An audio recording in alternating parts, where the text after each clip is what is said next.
I'm a little rusty on it. I'll hum it for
you.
gravy. All right. You always find like one thing right before you hit the transition button. It's just kind of how it always is. But hi there. How is everybody doing? Let's do the intro really quick. Good morning, good afternoon, and good evening whenever you are watching this. My name is Josh, and welcome to my channel. On here, we talk news, politics, and current events. It is currently January 19th, 2023, and honestly, let's, because of, this is Miso. He is an orange cat. He's a bit of a chonky boy. All right.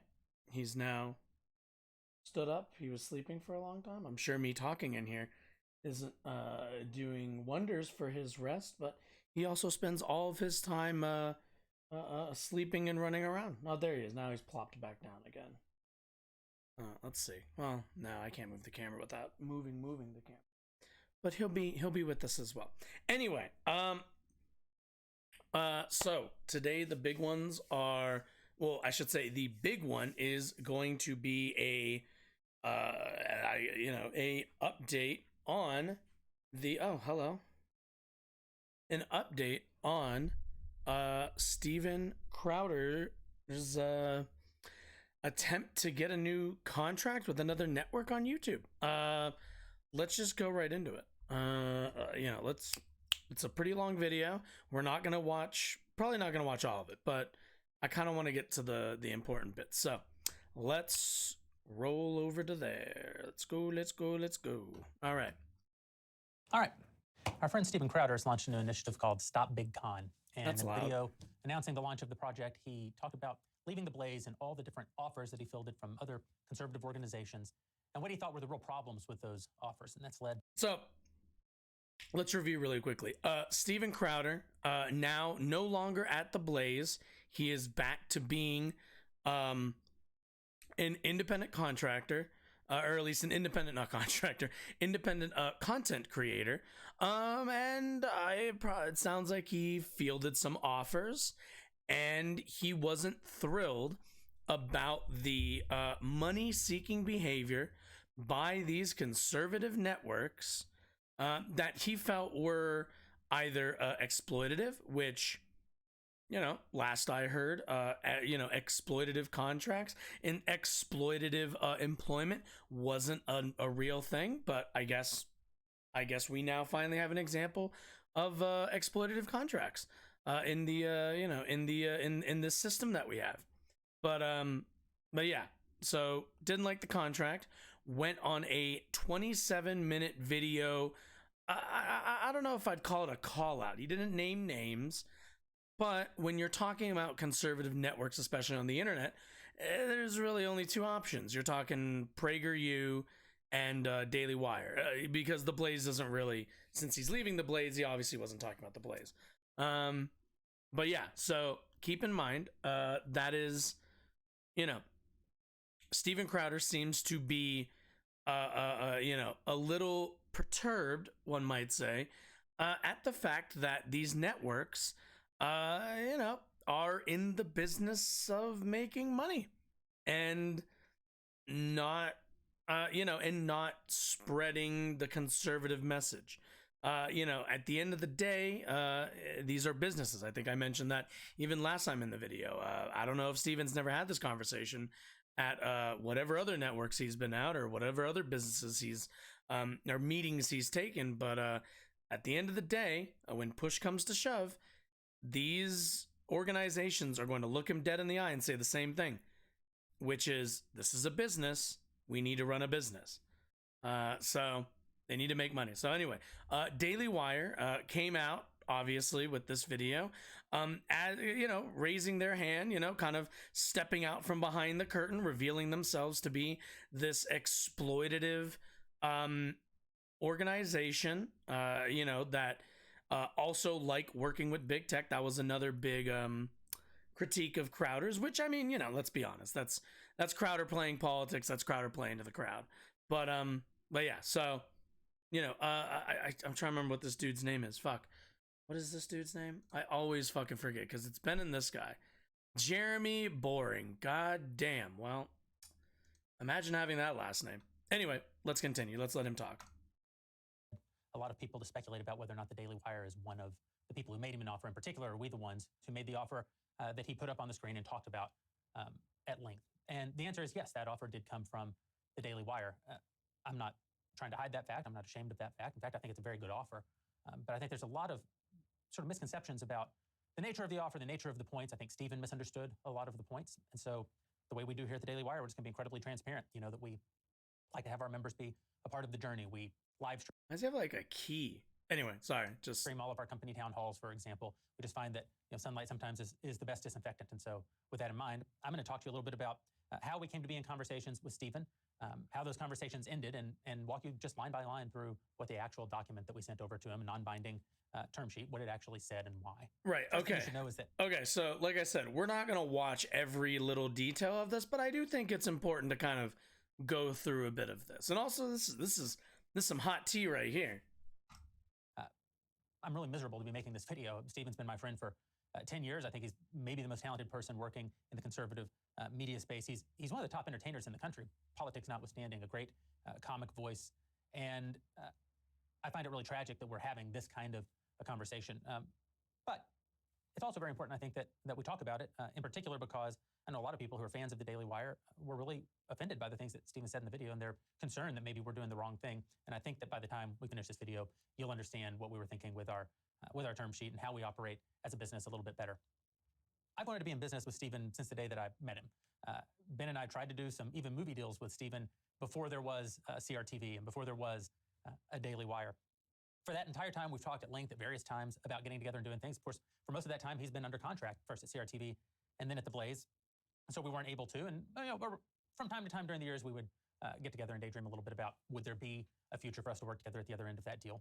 We got word that Stephen was finishing up his time at the Blaze and was interested in having a conversation with us. And so we reached out to his agent. Naturally, like one we'd does. love to have a conversation. It's not every day that a monster talent like Stephen comes on the market. We'd be bad businessmen if we didn't engage in a conversation with him. We weren't sure at that time if there was a deal to be had. I mean, for one thing, we're friends with Glenn, we're friends with Tyler, we're friends with all the guys at the Blaze. We weren't sure that we wanted to commit to making an offer to Stephen. And Stephen's an expensive talent. I mean, he's been in the business a long time. He has an enormous fan base, and we knew that it would take a lot of doing. You to get him over guys, to the Daily Wire. This at the same time that we're investing very. man, these guys are like, okay, we're gonna speed this up, but like, man, I get it. You guys are friends. I get it. Let's speed this up a bit. We put together the term sheet. We sent it over. Okay. Conversation. He only wanted to know about the money. He said, we're not going to have a conversation. We're not going to have some abstract talk. We're going to send us an offer. Tell us how much money you're willing to pay. And he gave us an indication of what the minimum number would have to be in order to even have a discussion with Stephen. And it's a big number. So we talked about it internally, and we decided, yeah, we should do that. We should send over an opening offer, a non-binding term sheet that takes a stab at what we think that minimum number is going to be to get the conversation started, so that we can sit down with Stephen, so that we can see if there's a deal that'd be good for him and good for us. And that's what we did. We put together the term sheet, we sent it over, and we asked if Crowder, I'm gonna walk you through that document. If Crowder ever worked in like a real, if Crowder ever had a real job, he would know that this is how it kind of goes for everybody. When they're getting a job is, the company's like, we'll make a deal that, works for you, works for me, makes me money, makes you money. What you don't ever really, when it comes down to it, at the end of the day, is like, when you're going to be like, whether you're signing a contract with somebody or, whether you're doing that or you're, what's the word I'm looking for? Or, you're just going to be a W-2 employee. At the end of the day, there is excess labor that any employer is trying to, what's the word? What's the word I'm looking for? Separate you from. There's always going to be the amount of money that you bring in for anybody else is always going to be not compared, but is always going to be factored in to the money that it's going to cost them at the end of the day. You are a cost to making, however much money. So there's always, you always got to keep that in mind as well. And what it says, what it doesn't say. Obviously, these guys are. I'm sure he feels like at he the was being very accurate. least, Some of the things they said are simply you know, not true, they're making based on the movies. They text got to be at and, least decent Stephen's a very businessmen. passionate guy. They're, I think you know, that he's they want to make doing his level money. best of They standing against want what to he sees push as the an injustice, but company there forward. is no injustice in this document, as I think you'll see. You know, And then I'll tell you what happened if right you've ever afterwards in been the to a document when I finally company, did get on the phone you know, with Stephen. if So you know, first- if you've ever been to a company where they talk about their values, talk about making the world a better place, but you know that means you get paid a little bit less. That means your rights are curtailed as an employee a little bit. These are the trades you make. These are the Here's trades you make the for non-binding not confidential term sheet. I was going to walk you through holding, full transparency. This non-binding term you know, sheet not having sets forth the rights basic over bullet your points of a labor. proposed content production and distribution agreement between the Daily Wire LLC, the Texas Limited Liability Company, and Stephen Crowder via his loan out, so that if and when the parties elect to move forward with a long-form agreement, they can move quickly in preparing a definitive and binding agreement. That's just legalese. That means this is just a conversation starter, and we're obviously going to have a negotiation if we move forward, and a lot of these points are going to get beat up. And for those of you who've never been through a contract negotiation, well, that's how it works. When you send Moving on, minimum come on. number Okay. that we thought would get the conversation, that just means Stephen's going to work for DW for a deal, or you don't get to a deal. But that's how a good faith negotiation always works. 100% of every interaction I've ever had with any talent, that's the process. And so here we go. Here was our offer. A 4-year initial term with 2-year renewal at DW's sole discretion. That just means Stephen's going to work for DW for 4 years. And if it's going really well, DW can retain him for an additional 2 years. Makes sense. 2, the fee. Remember, this is the minimum number that we thought would get the conversation started with Stephen. $50 million for the initial term, plus $25 million for the renewal term, if extended. Jesus. 50. So what is that? Over 4-year initial term? God damn. That fuck 50 mil. Paid in monthly installments. Like I say, Makes sense. a pretty big number, but we thought for a talent like Stephen, this is God probably damn. the minimum number that's going to get That's money. That's money. 50 mil. 3, production costs. This is important. We've never made a deal. Think about how many Like Bugattis you can fucking buy with that. the offer that we put in front of Stephen, because Stephen, very independent guy. I mean, all of our talent have very independent voices. Obviously, we can't tell them what to say. You know, Candace says what she wants, and Jordan Peterson says what he wants. Ben, Michael, but Stephen has always Not built in this mention Matt. protection for himself. I love how he wants doesn't to actually mention Matt. produce his content. He doesn't want, you know, most of our guys that come to the studio and we turn on the cameras, we point the cameras, we point the lights. Right. Stephen likes to do that with his own team to just make doubly sure that no one's interfering with his content. Not that we would, and so we anticipated that, and we said Crowder will bear the burden of production, including all costs associated therewith, Makes on all the sense. content contemplated herein, except on the quarterly and annual content contemplated below. We'll get to that part a Makes little bit later. sense. It's kind of a novel concept. The quality of the production will be as good as or better than his currently existing content. This just, again, Stephen's going to produce his own content. It has to be as good as the stuff Right. that Stephen's audience has come to expect from him, and that'll come out of the 50 million. So it's not like all of that 50 million goes right in Stephen's pocket. He's going to use some of it to pay for producers and studio space and camera equipment and operators and lights, just like we're going to use some of the money that we make to pay for the infrastructure and the technology and the marketing and the legal and all the other parts that go into making a successful business. Revenue collection, this says we'll have the exclusive right to realize revenue in connection with all of his content and brand. We're paying you this guaranteed significant amount of money, $50 million. And for that, now, there is an argument to be made that Crowder could make more on his own. Absolutely. Here's the big difference. Here's the thing. If you are going independent in the, like, you know,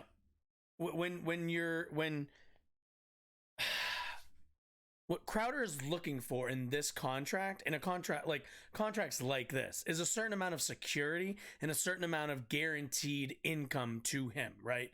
Like, you're signing this, and for 4 years, it's like after, you know, within 4 years, you know, you're getting paid 50 mil over 4 years. That ain't bad. That ain't nothing to fucking laugh at. That's a lot of fucking money, right? But out of that 50 million comes all of your costs to produce your show, since you are not going to be using what's it called? The Daily Wire's resources, mainly because their resources are going to be trackable basically to them. You know, it also comes down to it where, you know, you would have to go and get probably approval for certain equipment, maybe graphics, maybe certain other things. So this way, you know, this is the way of them being like, you want to own your actual day-to-day content, totally fine. But you're paying, that's coming out of you. We're guaranteeing you 50 mil to host your show. But if you want to run it, then that's coming out of your pocket then. So that makes sense. That makes sense to me. The things we're buying is the content, but we're also buying the right to monetize the content so that we can have a chance of making some money and not just spending money. What is the content? First, we broke this into daily, monthly, quarterly, and annual content. The daily content is going to be very obvious to you.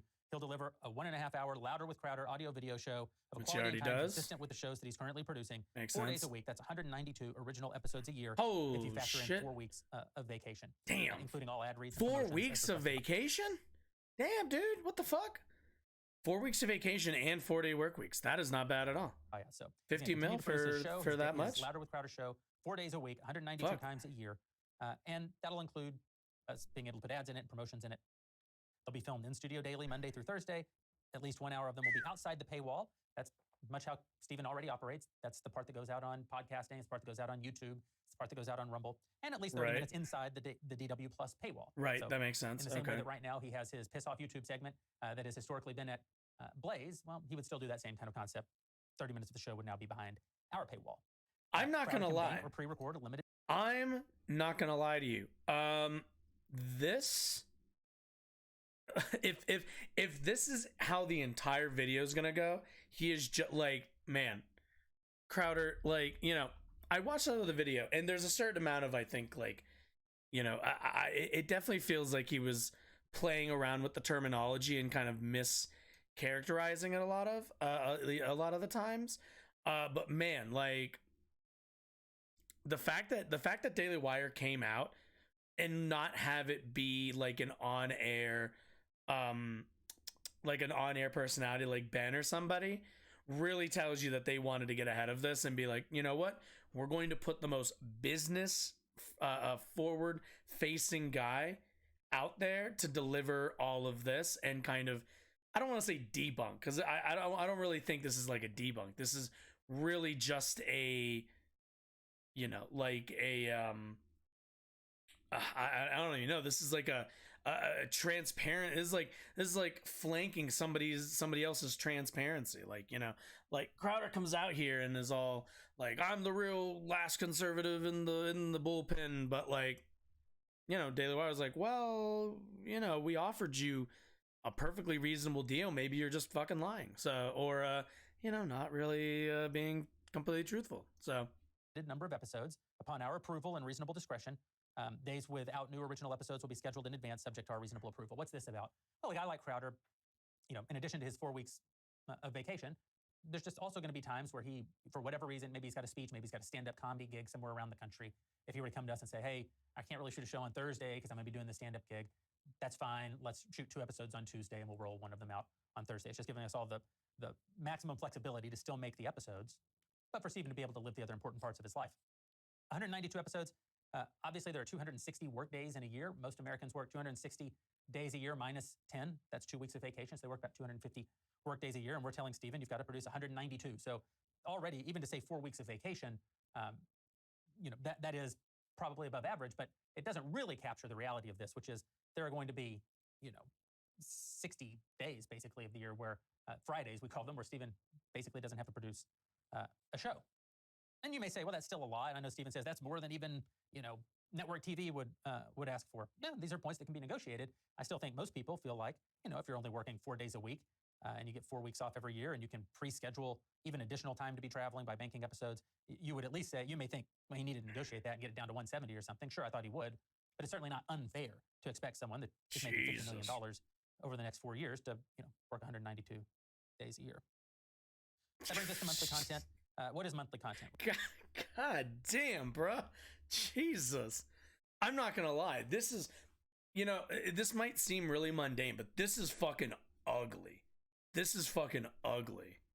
Well, at Daily Wire, our members are entitled to an all access once a month with most of our talent. And that's where our members get to interact with them, sort of one-on-one, ask them questions. So we're saying once a month, you would have to do a 90-minute all access and any promotions and ad reads that would go on that. Yeah, makes sense. Access. But again, you're giving yourself, it's a 4, possibly 6-year deal. I am sure they can fit Black Rifle Coffee Quarterly in that. content. We asked that Steven would produce one major promo video and photo shoot coordinated by us for his content at the company. We would want him to 4 times a year come in and make a very well-produced promo, that gives us marketing assets to be able to go out and sell subscriptions, sell Mug Club, sell any merch that we were doing with him, sell the entire idea of DW Plus. Imagine making like Daily Wire sound reasonable. Or other major live events. Sheesh. And annual content. This was a new concept. We said that. Like, let me be clear. Like, Daily Wire and Ben Shapiro, the rest of them are conservatives. I have real misgivings with their politics, but at least so far, this is a premium deal. 50 fucking mil, bruv. 50 fucking mil, bruv. God, that's a lot of fucking money. Jesus. And he turned this down. This was like a stand-up comedy special. And then Stephen would do one feature-length political special.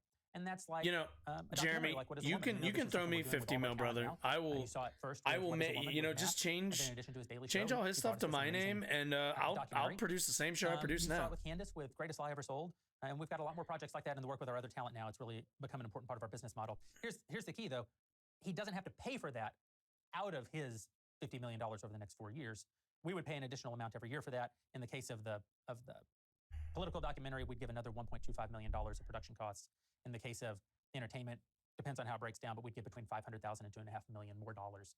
So you're talking about just this is more than 8 figures over the 4 years, in addition to the 50 over the next 4 years. Jesus. And then E, additional Crowder content. What is this? I don't know, but presumably over the next 4 to 6 years, we might come up with other things that either he wants to do or we want to do. So we built a sort of catch-all bucket.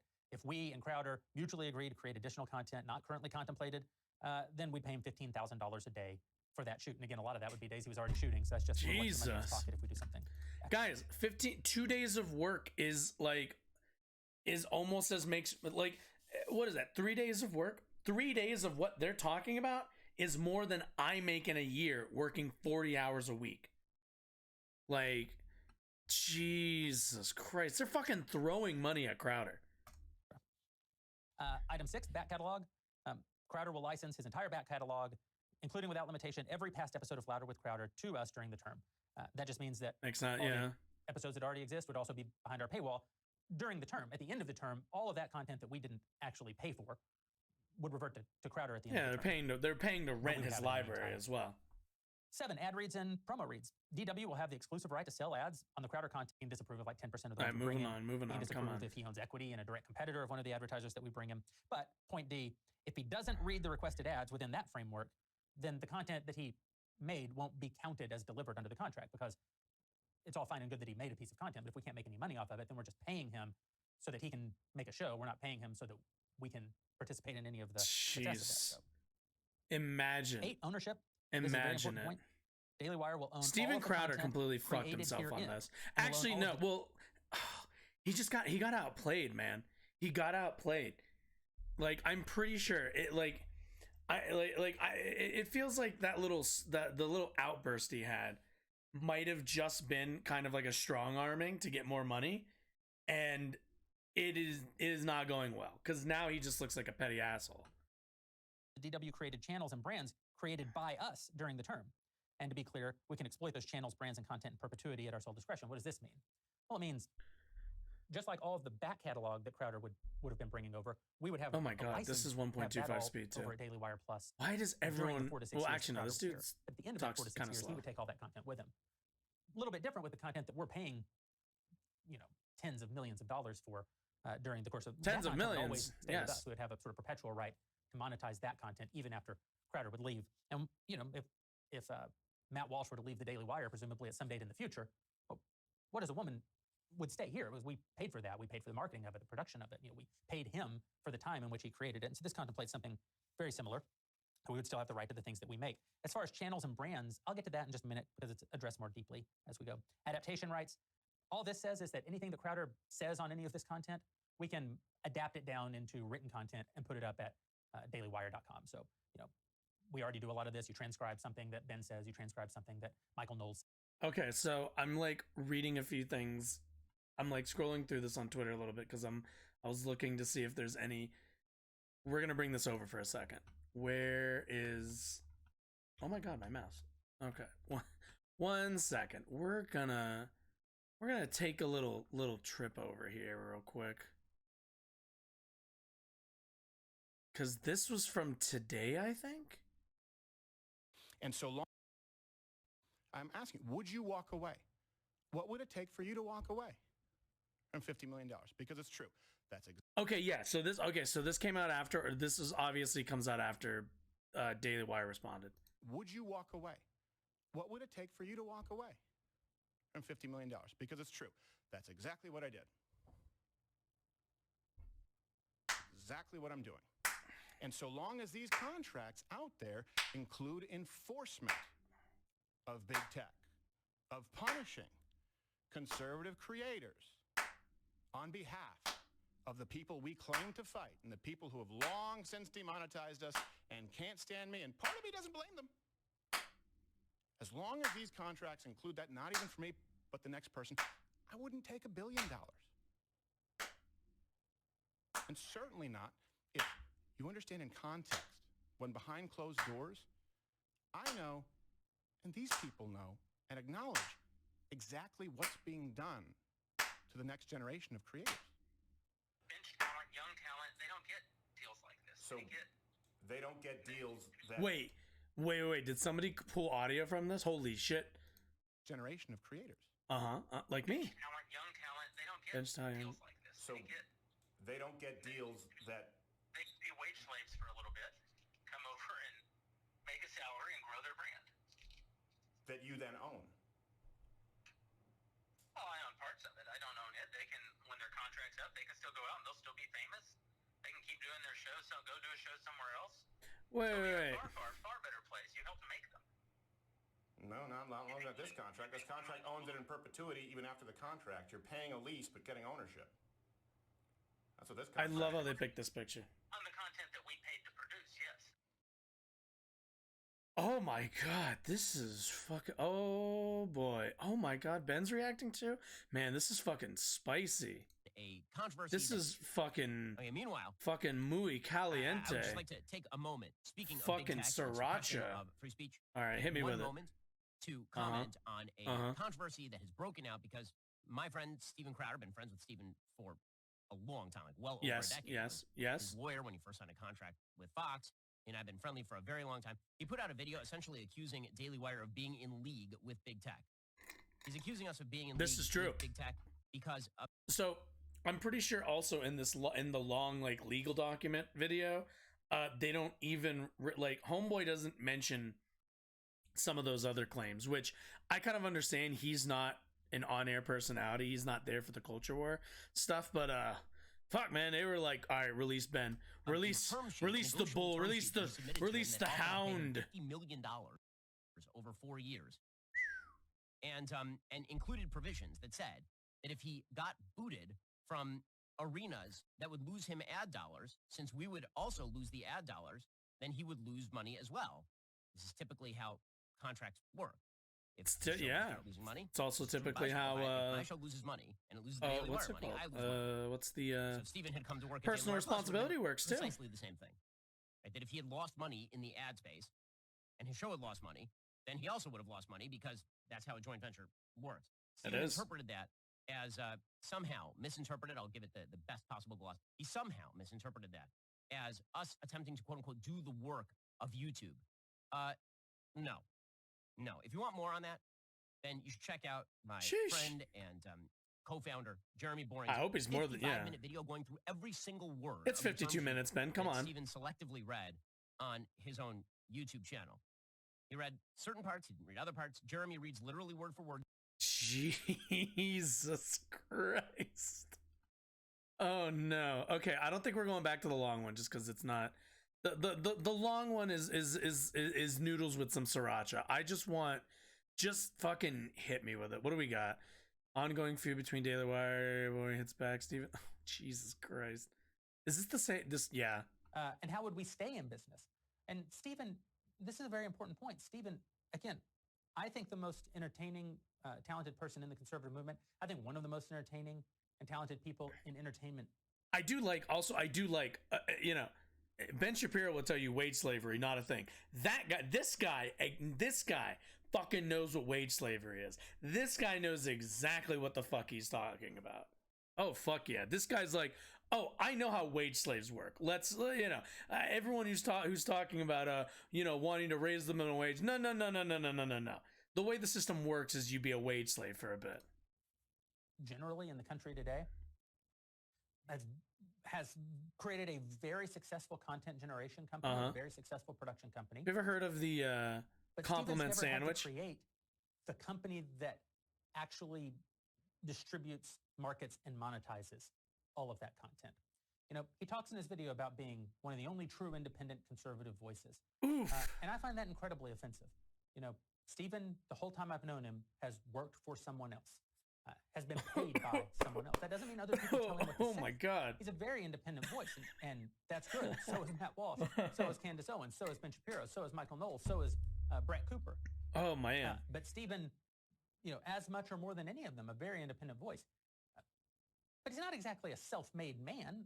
That's not true. He was paid by people. God, am I sick of the self-made thing? But shit, man. TV when I met him, It's owned gonna by a billionaire at the time. Right, Then he was paid by CRTV right on for a right number of crime years, right which was owned now. by a billionaire Sheesh. at the time. Then he was paid by The Blaze, which was subsidized by a billionaire, until Oof. Tyler Cardin, one of the real genius businessmen in our movement, turned the company around and made it profitable. During all of that time, Stephen drove a ton of revenue. He's incredibly valuable. I'm not suggesting that he wasn't driving value. You He did was. offer him $50 million. I'm only saying he didn't have to build all of that.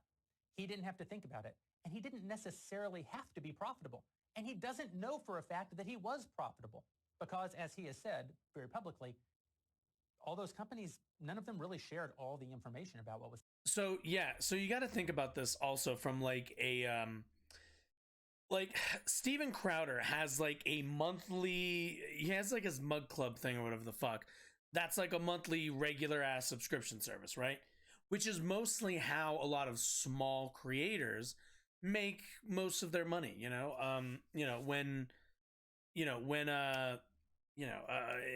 some people will start their websites. This is what Patreon's kind of is for these kind of very direct to the creator sources of support, basically. But what Crowder has done generally throughout his career is move from network to network and organization to organization, who does the job of paying to get his content boosted, kind of giving him a platform that's a little bit bigger than the one he's on now for him to build upon. At the end of the day, Crowder's not paying for the servers. Crowder's not paying for the producer, like the entire, let me go back. Like, you look back there, he's not paying for an office space. He's not paying for bandwidth. He's not paying for like producers, writers, all the rest of the stuff. He's only running like one show, and like that's kind of it, and monetizing like one show.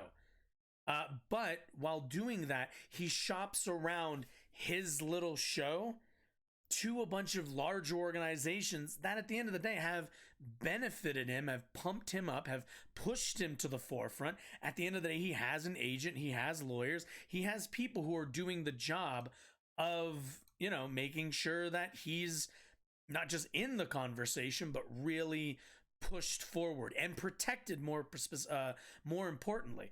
With Crowder being in a network, and getting a guaranteed, right?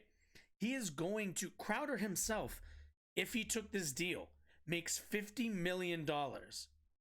And he will make that even if his content doesn't drive a profit. As long as it doesn't cost them money, as long as he's delivering on the things he is meant to do in that contract, as long as he's putting out his videos, he's doing the Daily Wire content that they want, and he moves all of his stuff behind their paywall, that's what they're paying for. He gets his $50 million. If his content doesn't bring views, he's got a $50 million contract that they're going to have to buy out. If he gets banned on some platform, guess what? That's revenue they're out of. So yeah, he's going to suffer for that. But as long as he keeps his nose clean for the most part and stays on platforms, he's doing all right. And at the end of the day, he's got a contract saying he's owed $50 million just for all the rest of this stuff. So, I mean, there are, I think when definitely when we looked at it the other day, it was very selective. And like we can kind of see why that was now. I gave Crowder a bit of credit for kind of standing up and being like, well, I'm here for the values, not just to make money. But and maybe that's true. That might be true for Crowder. Crowder might genuinely think he's either worth more money or that the movement is more important or whatever. But at the end of the day, they were offering him a fuck ton of money. They were fucking shoveling money into his fucking gullet to get him to sign with them. And it's a pretty sweetheart deal. And honestly, this whole explanation, now that this dude's gone over, it makes Crowder look rather small. Like as much as, as much as people be like, oh, but the contracts still kind of favor Daily Wire. Yeah, they're going to do that. They're running a business. Crowder's just putting on a show. They're running a business, which at the end of the day, they're hiring people. They're, again, there's all these people in the background. That they've got to pay. There's building fees they have to pay. They're trying to build, honest to God, a bigger movement. But at the end of the day, their platform is the movement. Whereas for Crowder, he is. So, I gave Crowder some credit, and try to be nice, man. I try to be really understanding and try to give credit where credit is due. I really do. But burned again. What's happening with him? So Stephen feels very certain that his show was always profitable, but he doesn't know that his show was profitable. And even if it was, what became of that profit? Most of that profit almost certainly was reinvested into growing the infrastructure and growing the technology and growing the marketing and growing the compliance. That's how business works. Sheesh. Ay. Love to see it, though. Stephen implied that he not only didn't like this $12.5 million a year number that I offered him, but that he thought it should be closer to $30 million a year. That's oh my God. $120 million to put on a one studio show? Oh my God. Holy shit. $120 million over 4 years just for Stephen's show. I would still have to spend those tens of millions of dollars every year that I told you about on things like marketing and infrastructure and technology to support the show, the part that Stephen's never done. As soon as he said that, I knew we'll never get to a deal. I can't guarantee $30 million. $30 million? I didn't know how I was going to pay for 50. I thought, not that he isn't worth it, but that's a big risk. $120 million is an incalculable risk for a company our size. Bro, that's so much fucking money. I'm not saying Stephen isn't worth it. I hope he is. I hope he builds his own business. He'll make a ton of mistakes. He'll find out that he's wrong about a lot of how the business world works. Oof. He'll learn and he'll grow because he's a smart, talented guy. And I hope he gets to a place where he's proving me wrong and he's making all that money. But that just was not a deal that the Daily Wire could possibly make. Sheesh. Golly. Okay, so I saw David Dole. He was like looking. I want to see these numbers because I heard him mention it when I was briefly like watching other people. Let's see. Who's a let's go with this one. Okay, I'm kind of curious.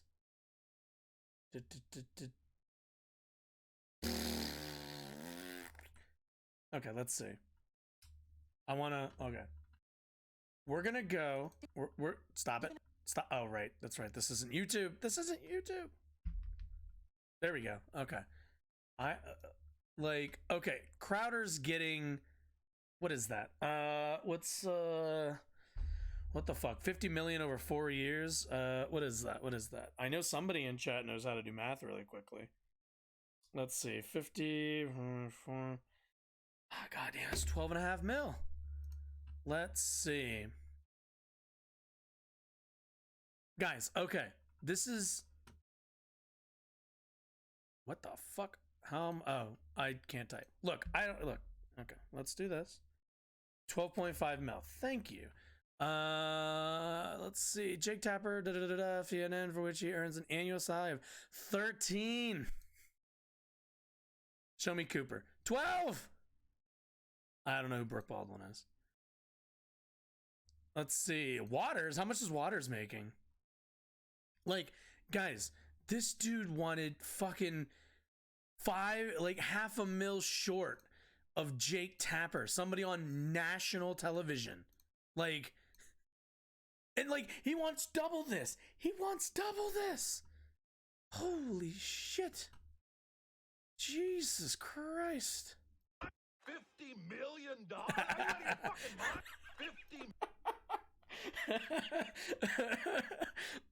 Oh no. YouTube. That's the kind of thing in a negotiation. You scratch through that with your. Oh. Now, Stephen, when I spoke to him, he was very upset. He said, "I've already been demonetized on YouTube." That's the kind of thing in a negotiation. You scratch through that with your red pen and you say, "Stephen's already been demonetized from YouTube, so we can't start the deal at minus 25. You have to already have anticipated that," and that would have been fine. That's just a very common. But if he were making read your con also, you know, this is a good lesson for on both sides. In both cases, read your contracts, people. If you have a contract of any kind, like, you know, as someone who's on Twitch, like there's like the affiliate and partner program, read your contracts. You know, like I'm not in that, but you know, that's advice any good lawyer or person will tell you. And he lost that revenue. It's not punishing him to say you will make less. We're all going to make less. The real punishment, now, Stephen, when I spoke to him, the real punishment is dealing with your ass. Let's see. He says he thinks Steven Crowder is, I don't know who the fuck this is one of the best entertainers, but finds Crowder is pretending to be an independent. Yeah, jeez.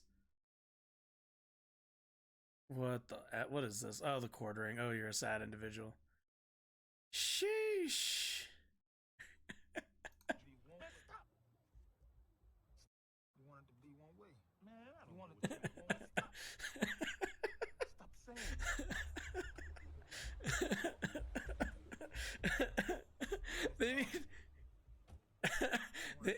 They need to get Matt Walsh in on this. So you got beefing. Oh man. Woo. Oh, good one. Solid. Holy fuck. Jeez. Yeah, no, seriously. Good gravy. My man gave up a lot of money for, like, woof. Sheesh. No, I want this. Okay. Where's the, okay, I think we're done. Oh wait, no, I need to hit videos. I'm stupid. Okay, we're done. We're done. Sheesh. Okay, let's like quickly kind of get a okay, so Steven Crowder is a content creator who clearly massively overvaluated himself, and I don't think was really super ready for you know, a kind of contract that wasn't I think putting him first, or at least what he perceived as putting him first. It's very clear to me that Daily Wire, if nothing else, and this I will give them, they run their whole operation over there like a business. And, you know, they've made some movies. They have quite a few content creators under their belt. They've got Matt Walsh. They've got that dipshit Michael Knowles. They got Ben Shapiro, my cousin. They've got did I already say Matt? I think I already said Matt Walsh. There's some other one that's like on the, like, kind of like on the younger side. Some chick, I don't know her name off the top of my head, but you know, they've got somebody who's kind of in that angle. They clearly are building like the infrastructure that, like, you know, a Young Turks had maybe, I don't know, like 6-7 years ago, with like a lot of different channels, a lot of arms, and a lot of hands in different cookie jars, kind of trying to build like a base, right? We'll kind of see how it works out for them. I mean, look, the Daily Wire also has access to, you know, I know they got a lot of money from you know, conservative bagmen, so to say. In the past, I don't know their business dealings now. At this point, given how built up their organization is, they probably don't need that kind of funding the same way they do. They probably don't need that kind of investment, but I'm sure they have some. They get some of it from that. But yeah, I mean, Crowder out here spilling the hot tea, trying to seem like the trying to virtue signal that he's the true conservative, the true conservative warrior. But I'm not gonna lie, he just got kind of bodied by like the guy who just runs the company at Daily Wire. So yeah, shit, love to see it. Like I said, right on right crime, the only kind I like. But anyway, if you enjoyed any of that, if you got any kind of entertainment from that, I would implore you to go down there and hit that follow button. It really helps out the channel. There's also a YouTube channel link down there that'll send you to my YouTube page, where you can see other content that I've put out, VODs that have already expired on Twitch, and support me in that kind of way. There's also Twitter. I mean, you could follow me on Twitter. I tweet things every once in a while. I mean, I'm not going to sit here and say I'm that active on Twitter. Every once in a while I'll open the app and then remember, oh yeah, that's right, I should probably say more stuff. Like fire off a few and then I'm gone for like a day or two probably. But either way, any support you get thrown my way, highly, highly appreciated. And let's just get on to the next thing. So, saw this video. I guess it's trending. How many views is it up to? It's like quite a few. Oh my god, it's at 1 million views. Okay, so there's apparently a YouTuber. His name is what the fuck is his name? Charlie Chan? I don't know. I don't know. I don't know if you would not pronounce the E or you would definitely pronounce the E. Either way, this guy wow, 46.2K. That's not bad. But yeah, I saw a pretty small channel. He's got about 13K on this video here. Our society is oh god, that's a long title. Our society is purposely turning a blind eye to anti-Asianness in the black community. Oh boy. Okay. Red pill and the woke mob. Okay. Something in Korean, working as a server in the US. Now that's a video I'm interested in. Affirmative action harms Asian students. This is true. What are we doing to white people? I've seen a bit of this. I've seen the intro to this already. We are going to watch that. And the anti-Asianness within wait a minute. No, I read that earlier. Oh, wait. Is it the same video? This must be the same video, right? No, it's not. These are clearly filmed. Is this like a follow-up? This is definitely a follow-up. Either way, what the F? A bit of a sussy channel. What is this person's? Law student, living in Philly, opinions, matters, importance, hope you, no hard feelings. Okay. Well, what I know certain people really like is when their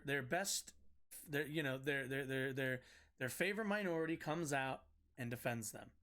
And with 1.1 million views, this is certainly a 1 point. Yeah, I'm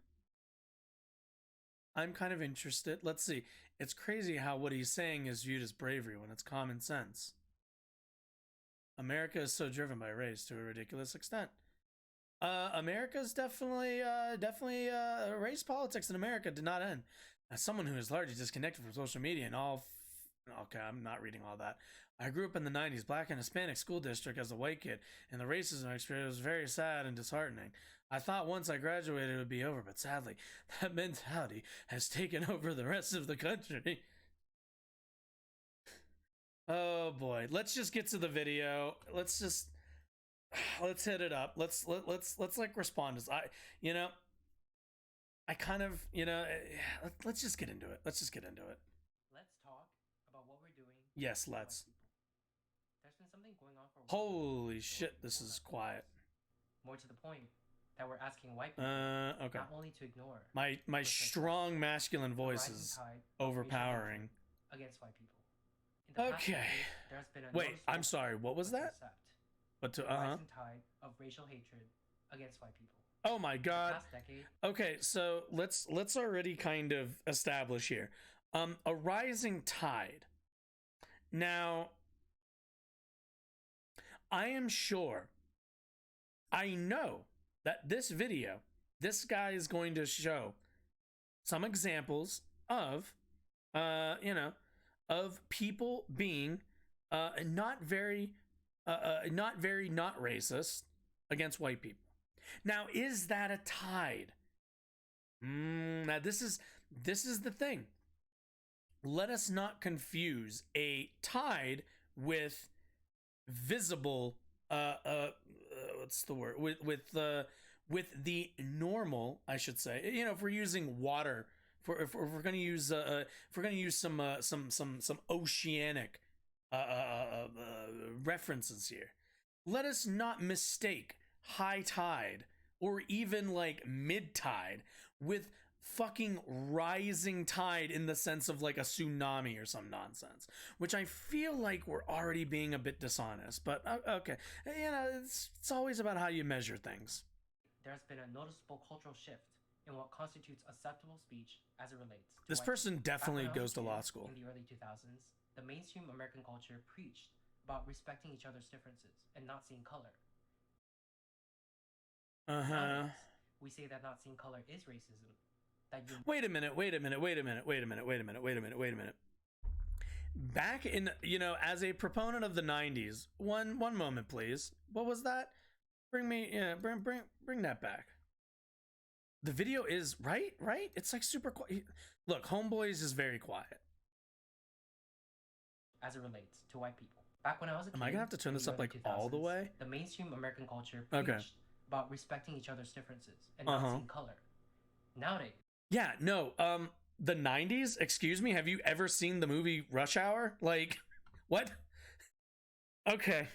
I don't know if people know this, but like the 90s, not, you know, the 90s, early 2000s, we had quite a, you know, there was quite a lot of racialized comedy. I don't know if people really are aware of this, but you know, there's like this movie called White Guys Can't Jump.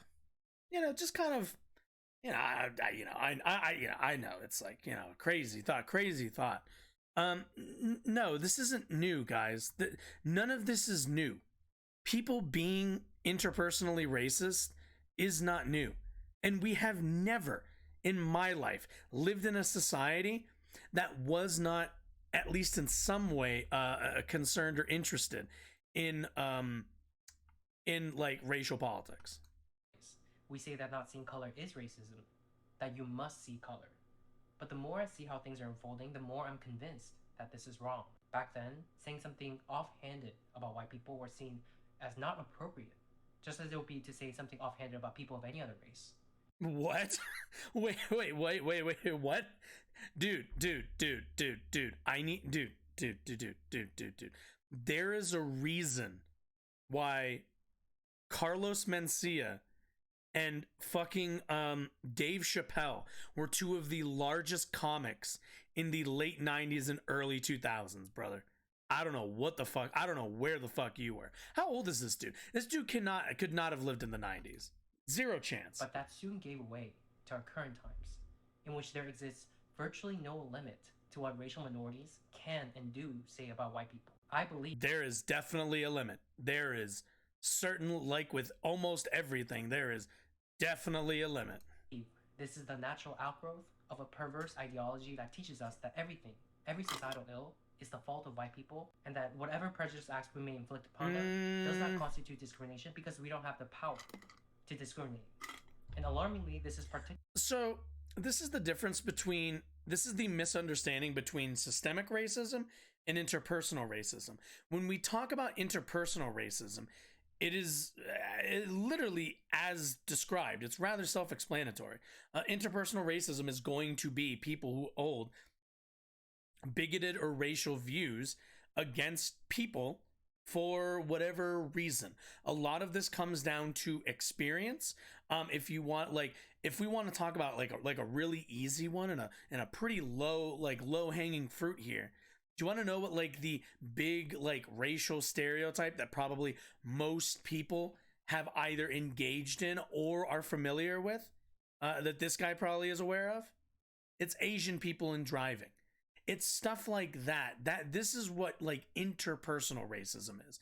It's this it's like offhanded comments. It's kind of it's overt racism. It's the really small like micro interactions that we have every day. Systemic racism is the systems that are built that conveniently favor or disfavor certain racial groups or racial at least what would be believed as like racial stereotypes, I guess.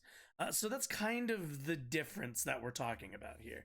Which get what's the word I'm looking for? Which get conflated often to kind of be rolled into this entire critique. There are people who are interpersonally racist and hold interpersonal biases that are based on race. 200%. Go and talk to anybody who lived during and like around and were like in school maybe, or even like, you know, out in the like working world, like around 9/11. There was a cultural what's the word I'm looking for? There was a cultural comfort with being like mildly racist against like Muslim people because of the experiences of 9/11. Now, this should tell you, hey, like this experience I had with this one person is not indicative of an entire group's character or an entire group's mindset. And that comes with like growth and an understanding of like large groups and having empathy and like kind of just being able to personalize with people, right? But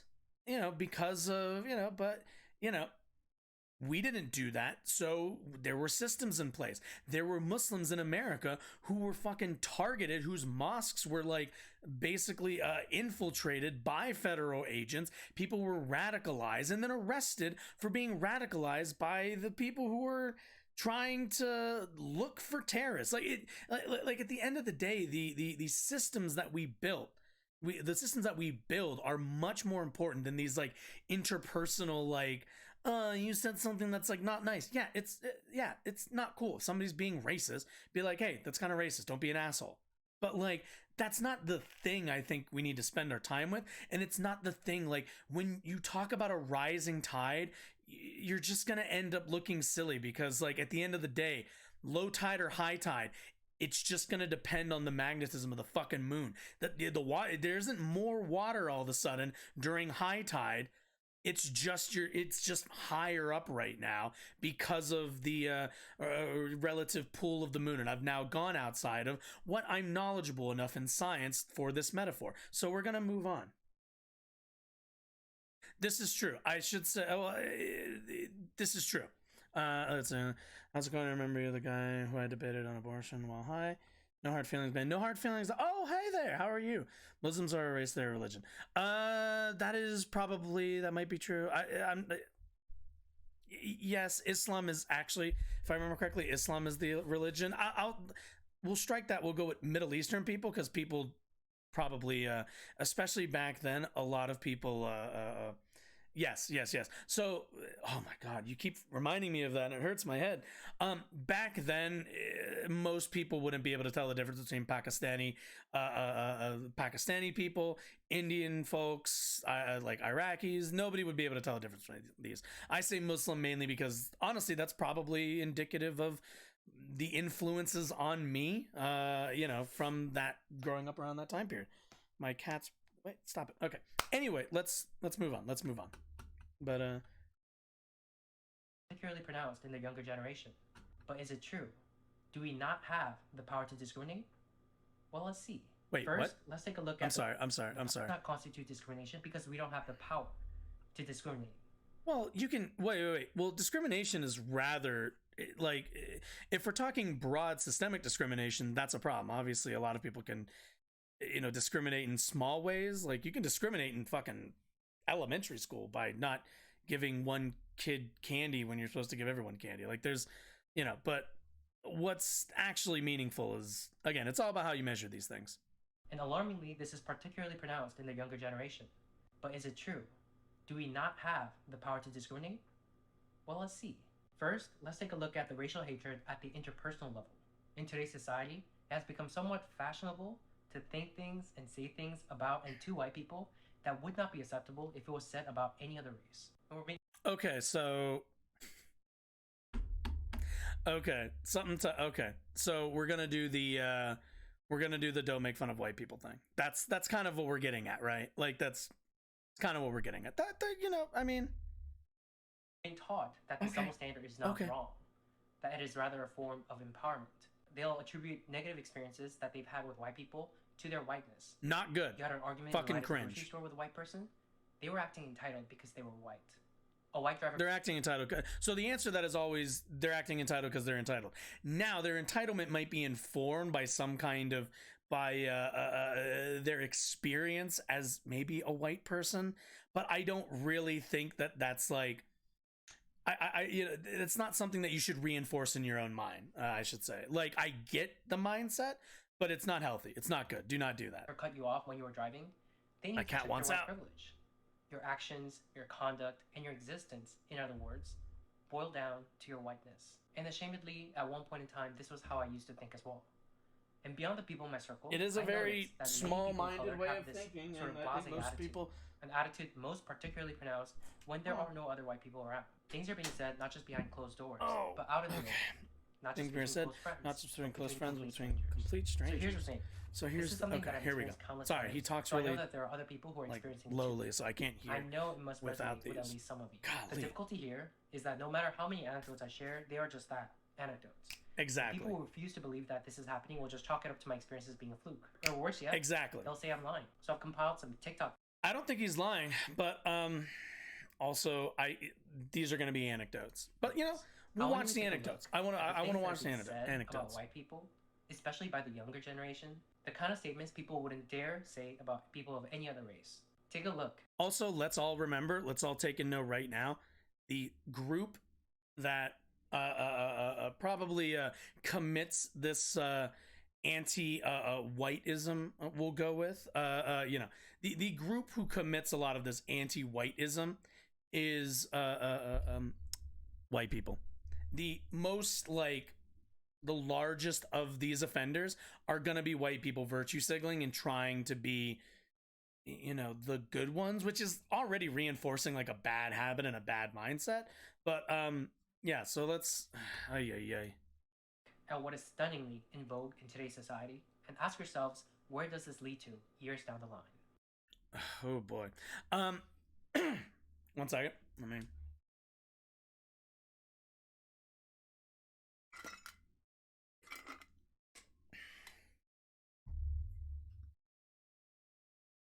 Let's see.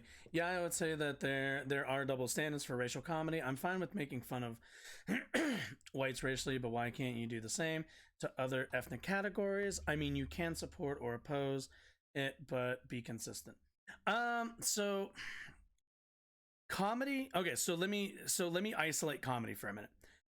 Comedy is also, why do I have to put it into audio only mode? That is a good question. I have no idea. Comedy.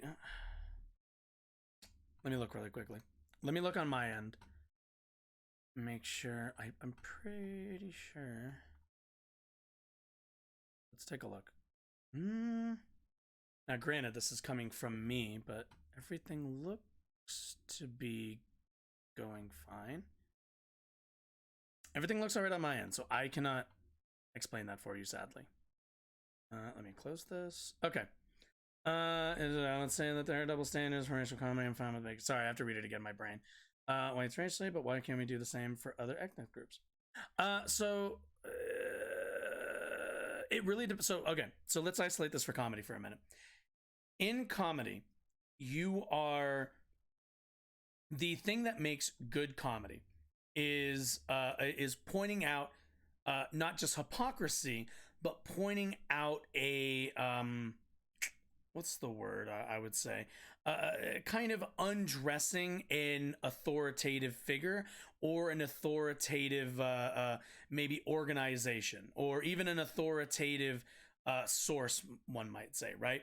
The best comedy is revealing the hypocrisies of these groups, showing how their logic is flawed, and lampooning them for that, right?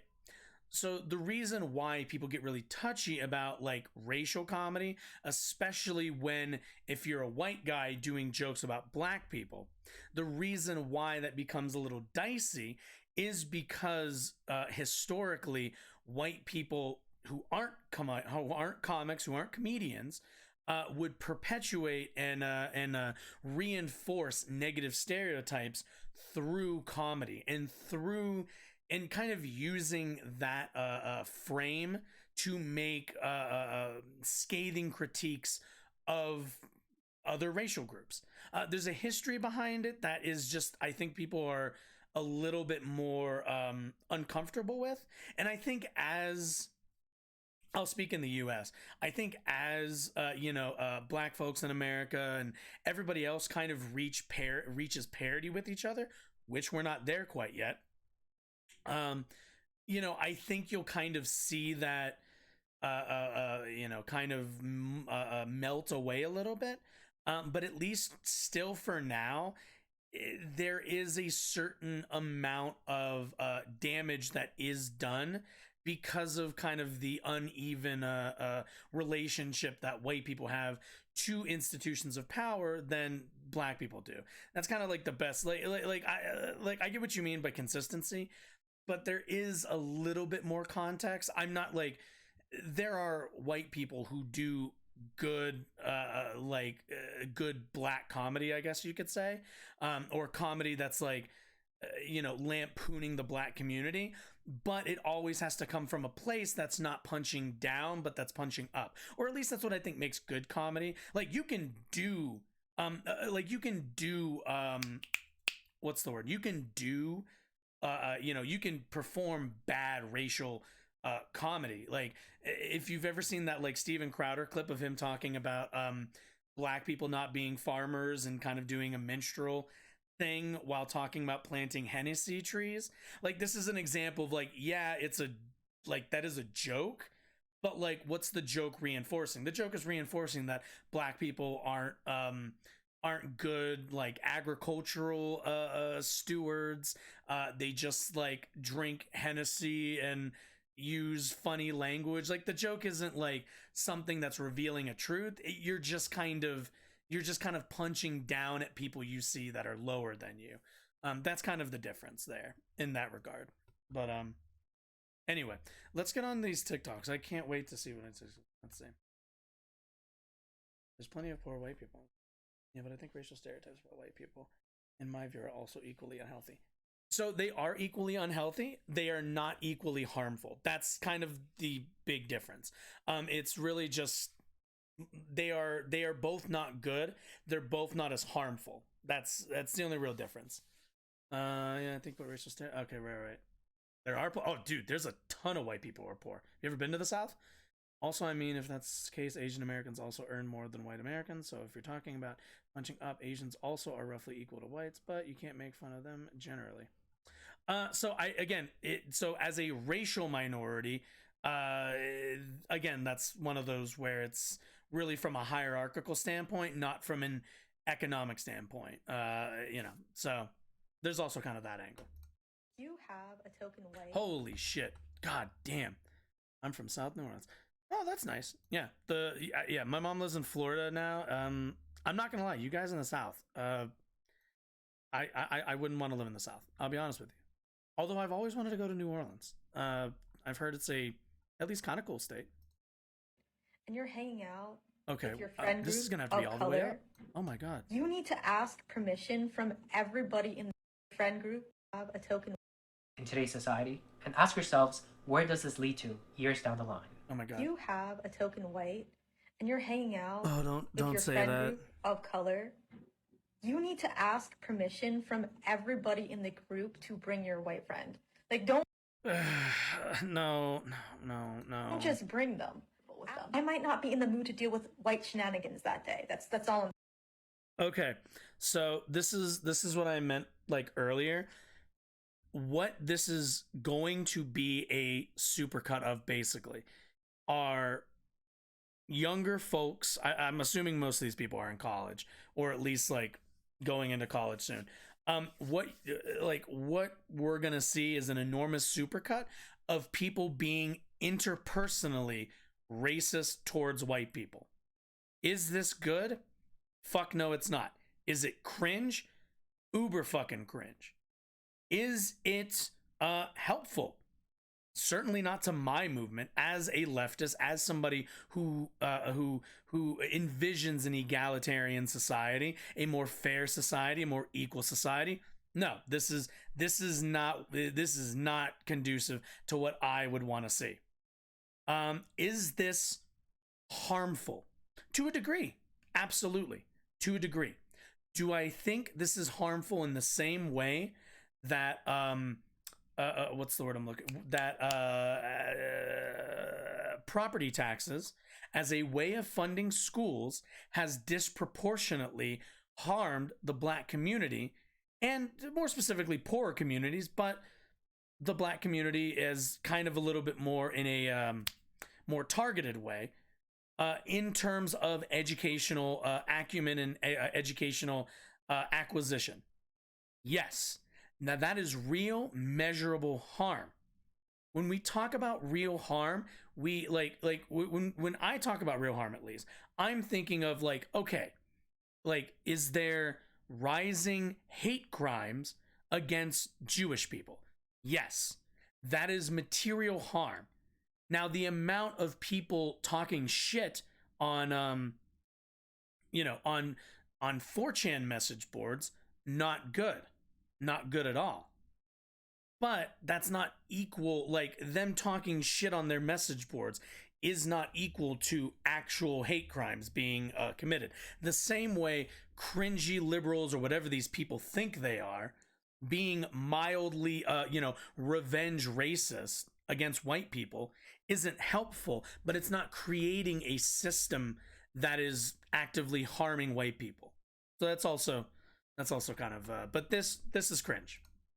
Say. And another thing, it feeds into their ego. Like, don't let them think they're a good white person. Accomplices ask, how can they support Black and Indigenous people of color? And sometimes I really don't know what to say, but here's one easy way. Just don't have babies. Okay, that was kind of funny. But no, not good. Not good. Don't no, stop it. Cause the white genocide that they are what so the fuck? Why is with 2.25 billion Asian women and half a billion white men, like, I can hardly baby, it'll only take 2 generations. In 2 generations, there will no longer be any blonde-haired. Is there some things that? Wait. Billion. Go back. Wait. What was that? What the fuck did I just hear? Cause the white genocide that they are so. Asian women can single-handedly cause the. Oh, it's a white flag. Okay, Gen O. Oh, because you can't write. Okay. That they are so. Okay. With 2.25 billion Asian women and half a billion white men, baby, it'll only take 2 generations. In 2 generations, this feels weird. There will no longer be any blonde-haired. These are some things I noticed. That felt weird. We're moving on. About white American culture. Being grounded is a punishment to them. That's what they call punishment. The advocacy for corporal punishment is not fucking. Oh, I hate this. I hate the like. Oh, you had it easy, whitey. Ugh, no. The least grounded, least balanced. Also, again, this is harmless. This is like people talking shit on TikTok. Some of it is kind of funny and some of it is just cringe, but like, what harm is being created with any of this? Most destructive race considers being grounded a punishment? Yeah. They also say really violent phrases. They say things like, kill 2 birds with 1 stone. Why do we have to kill the birds? What the fuck is the other phrase? Well, I guess I use that too, but I always thought of that as an American phrase. Then again, raised by white people, so, maybe I'm just whitey at heart. Let's see. I mean, what specific privilege would white Americans have, Asian Americans do not have? Economically, I don't see it in the criminal justice. They're not particularly profiled, so I don't see any systemic bias against them that wouldn't apply to whites. Specific privilege white Americans have, Asian Americans do not have. Well, if you want to talk about privilege, we're talking like political power. How many Asian legislators can you name? How many of them are there? There's not that many. So when we're talking about representation in like our government and the actual people who make decisions on how to like organize the system, along with people who have the hold like the capital funds to fund businesses, most of that's going to be white folks. Not gonna lie, I know you're on the left, but for a liberal, you're better faith than many other ones I've seen on here, and you remind me of Destiny. Yeah, well, I remember. I've wait, you're Hispanic, so how would you be raised by white people? I was adopted. So the stuff with the like, okay. So let me rip this flannel off and reveal the S of a true hero or whatever the fuck. Yeah, I'm adopted. I was raised by like my last name is German. My grandmother was like Russian or something. I grew up in a very mixed neighborhood. So this sort of racial stuff really doesn't appeal to me, in the sense that as somebody who doesn't have much of a racial identity, because I'm really quite a mutt. I don't speak Spanish. I speak like I took Spanish for a bit. I took French for a bit. I took Japanese for a bit. Like I'm a big I am an American more than I'm anything else, basically. So like this sort of stuff always just never made sense to me. It did when I was younger, when I was in high school. You know, you kind of get that like, oh man, like should I fit more in with the people who look like me? But at least as I've gotten older, I've found that I just go with people I fit in with. I fit in with whoever I'm fitting in with. The racial stuff is rather cringe to me in general. While there are valid critiques and there are things about the way our systems have been built since, the dawning of this country, the race stuff is because I don't really have like any really strong grounding, any racially identity wise, it allows me to I would think to kind of be comfortable with just being like, this is kind of bullshit. But yeah. Anyway, also Asians are minority. Let's see. Asians are a minority, so I would imagine how many Asian Congress people there are would be population proportionate. Possibly, I'm not 100% sure, but again, it's just one of those things. And also, I'm white, but I have nothing to do with the politicians or Congress. So then sharing the same skin color doesn't necessarily affect my privilege. I wouldn't say it doesn't affect your privilege, but at the end of the day, I also don't believe that there is the system. I don't necessarily believe that the system is built to privilege white people so much as I think that it's built to privilege rich people, which happen to be white people. Like at the end of the day, white people are the ones who, came over and colonized much of the land here. Same within the South. Those are going to be the demographics that own slaves, were able to build wealth through their plantations. So it doesn't. I don't like hanging people to a cross of privilege that like.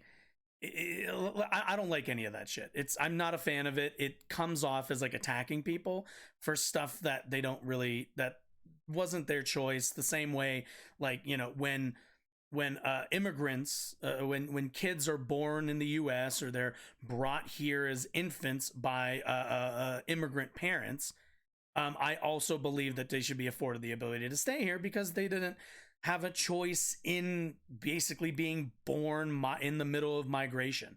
I think where people start out is, we don't get to pick that sort of stuff. But it doesn't. I wouldn't hold you accountable for.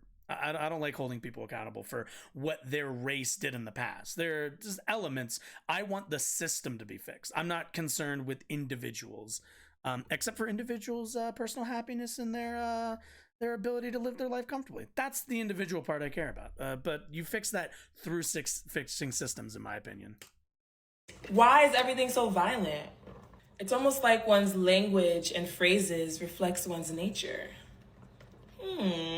So that new... No. What? No, okay. No, there are tons of phrases everybody says that span across different languages that contextually mean different things than they did when they were first spoken or really... I don't... Okay, we're moving on. Jeffrey Dahmer movie on Netflix is the perfect example. Why is TikTok so quiet? Or is it just this dude's videos? Violence. People have a much easier time sympathizing with white criminals than they do with black victims. People think that is kind of true. In terms of black victimhood, there is a noticeable and trackable disinterest by people, as opposed to when we talk about criminals, but that also plays into kind of the media that we've been fed. You know, if you're watching mafia movies from even the 50s and 60s, if you're watching Taxi Driver from, I think, the 70s, or what's that Bronson movie? Shit, I don't remember what the Bronson movie is, but it's the one where I think it's wife and daughter get attacked and they're in Chicago, and then he goes and becomes a vigilante or something. But it's stuff like that. The criminal, there's a long history in media of being really interested in character studies and criminals, like Bonnie and Clyde, that sort of stuff, which those have always been the case. Humans in general have always been interested in the villainous motives of characters in fiction, right?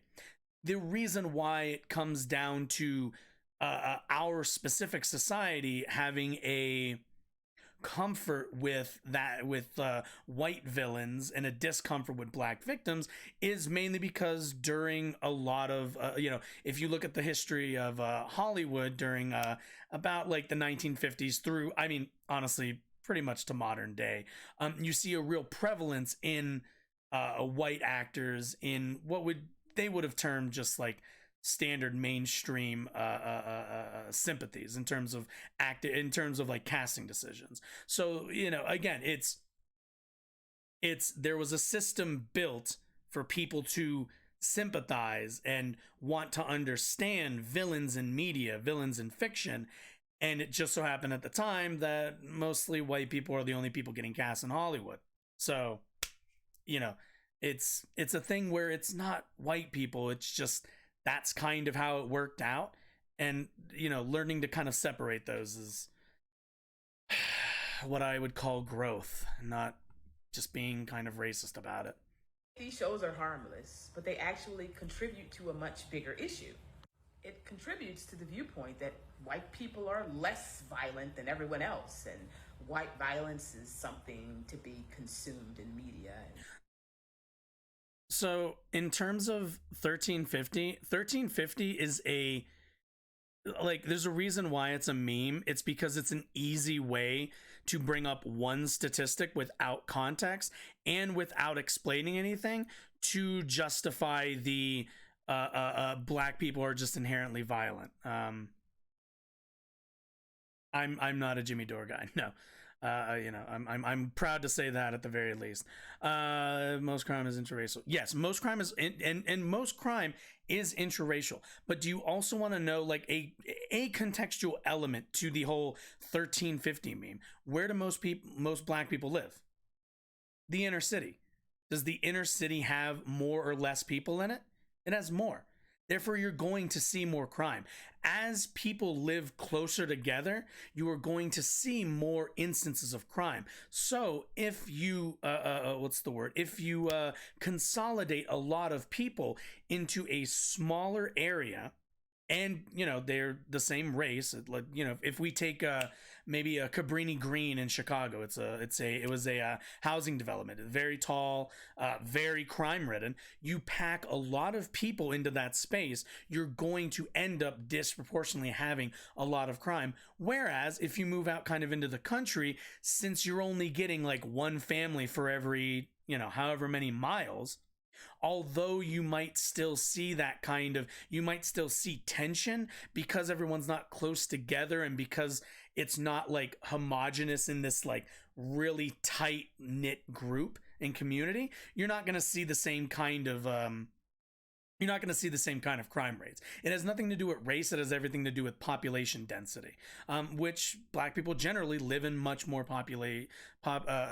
dense populated areas. That's it. I don't mind. I mean, there's also the suburbs are a different bag, but yeah, like that's a piece of the element to the whole 1350 meme.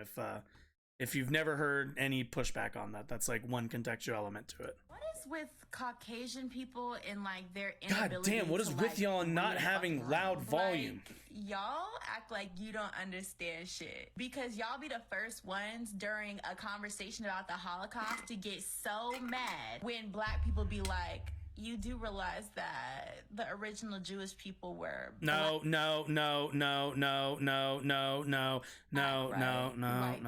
I hate this. I also hate this, like, I hate the like, oh, like you think this bad, I'm the real. Look, no, shush, don't do that. Do not try to compare like your racial identities, what's the word? Unfortunate history with like another group's just because you want to piggyback or one up. No, stop it. Stop that. Don't do that. Do not need to explain to anybody about us all bleeding red because, baby, you all are the people that need to learn that lesson. Clearly, history shows that you all are the people that like to pillage and eradicate, enslave and oppress. Yes, because none of those things happened until white people did them, which is unfortunate because now she's got me defending, having to say the thing where it's like none of all of these things. You can go and read a fucking history book. All of this stuff happened all over the world. This is why I stress a lot of times that what I want people to focus on, and what the same thing I would probably say to each one of these people would be, focus on systems. Michael Brooks, God rest his soul. I keep this phrase, this phrase of his in my head as often as I can, and it's be easy on people, hard on systems. Because at the end of the day, the way you drive large change and the way you change the lives of people without making with the least amount of tension, there's always going to be tension.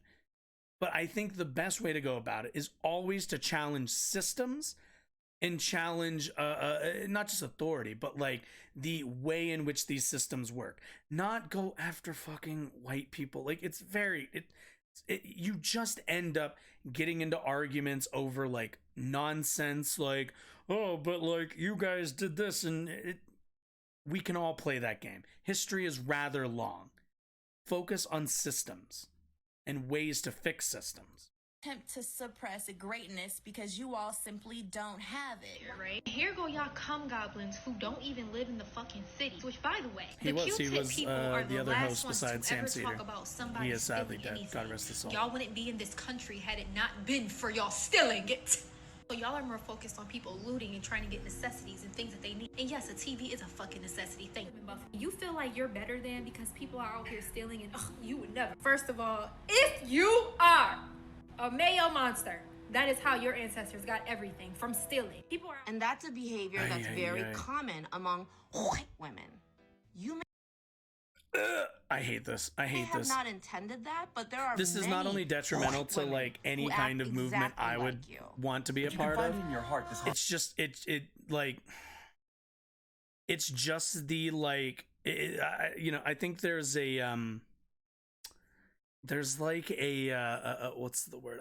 There's a quote I saw from like I don't remember the dude's name. I know he's like famous or whatever, but it was like some quote about like the only way to challenge or whatever like discrimination is to reverse like it was very, very cringe. Like forgot, like very, very not good. Holiday season to donate to the Discriminated White Fund. you'd be helping millions. Nothing says high protein like cicadas and cheese. Make sure you want to hear something? I can't handle any of the flaming hot stuff. I can't do it. I have the skin of a Latino. I have the stomach of certainly not. And nothing says caucasity like that right there. What caucasity looks like. I love Roaming Asian H-Mart. grocery stores like it's an amusement park. Explain to me why white people don't wear shoes outdoor, but wear shoes inside. Oh shit, they're not wearing even sandals. Oh no. This is true. My dad does wear shoes indoors. I don't get it. We are both white women. We are inherently a danger in spaces for Black, Indigenous, and other people of color simply by existing. So, okay. So what that person is referring to is I don't even know if I ever want to entertain it. I really don't. I'm honestly just going to move on. I don't even feel like entertaining it. White cis men who are a part of the far right-winged ideology of fascism. That is a true threat and the terrorism to this country. I mean, those demographics are true. I don't know if it's inherently because they're white or really because that's the messaging that they've found, but okay. POC stand in the street and scream at the top of their lungs, Uh-huh. I hate all white people. I want all white people to go die. Die, white devil, you cracker bitch. Right. That's still not racism. You're not.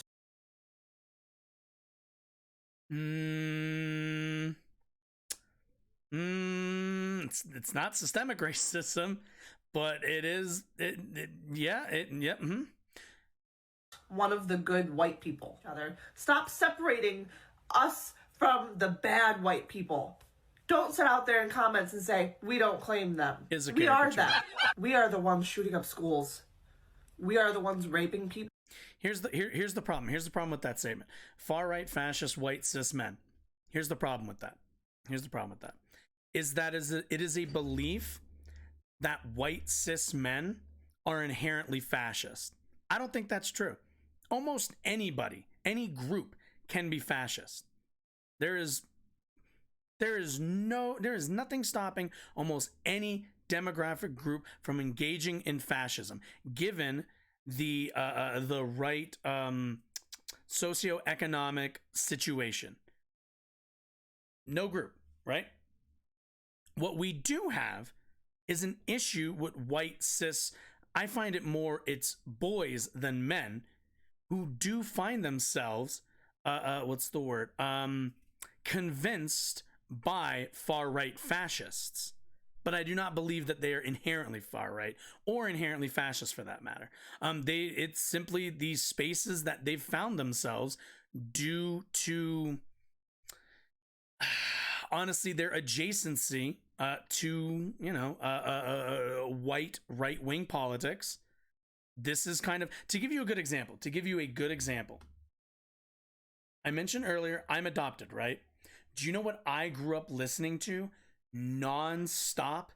And I do mean non-stop.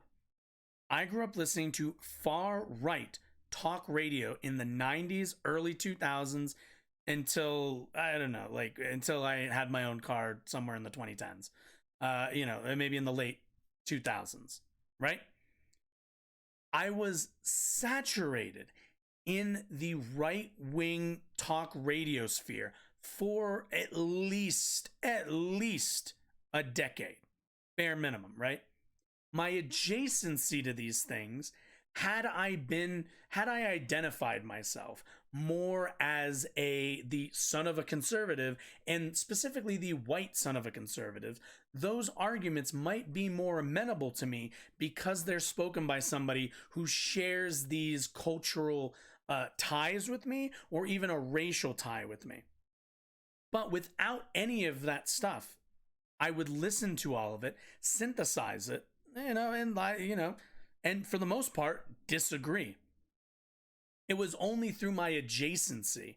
Like had I not been adopted, there's a good chance I would have been pulled more farther into the right than I did to the left. But that's really only, that's really because I didn't have because the politics of right-wing radio in the 90s and early 2000s was very racialized and was very steeped in this racial identity stuff from back then. So like, you know, it's a, I don't like ascribing people to just like, oh, well, you know, it's just inherently if you're white and cis and you're a guy, you're going to be like a fascist. There are quite a few who aren't fascists. It's not, it certainly isn't. There is a problem with them getting pulled that direction, but that's a problem for people like me and on the left to counter, not to just be like, fuck it, you're on your own, I guess. No one's enslaving people. And I'll say it. I hate being white. Cringe. Yeah, which means I'm one of the good ones. He's not wrong. All white people are inherently racist. Yeah. Can you be racist against white Christ. People? Based off of the definition of racism, yes, but it's not gonna hurt them and hurt them. Yes. Okay, so this is mostly a correct answer. Yeah, because what is it? Wait, what did, yeah. Their opportunities like it does people of color. Well, technically Yeah. you can. It's not like Yes. an issue. You can oppress. Well, it's not that it's not an issue. It's that there isn't a systemic force, what's the word?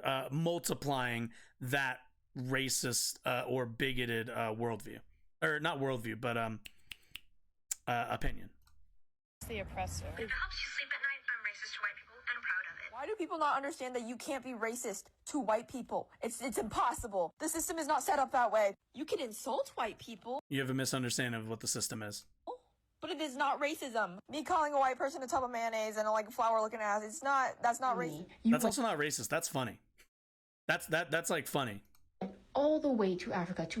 Because do you want to know what the equivalent is? That if you're gonna call somebody, if you're gonna like go up to your local white man and do like a "what up, my mayo man," and you're like black, and you blink when he calls you a locked character, then I don't know what to tell you, man. Like, I don't know what to tell you. Because I'll tell you right now, that one always hits hard. That one always hits good. That's always a good joke. Take black people from their homes, shove them in on boats where a lot of them got diseases and died. Tell them where they could sit on a bus. Y'all need to clean y'all Tell them which bathrooms. schools they could go That's what to, y'all which need to water do. fountains they could use, which bath. Clean your mirror. What the fuck is wrong with you? You over here talking to your phone. You need to be talking to some fucking Windex.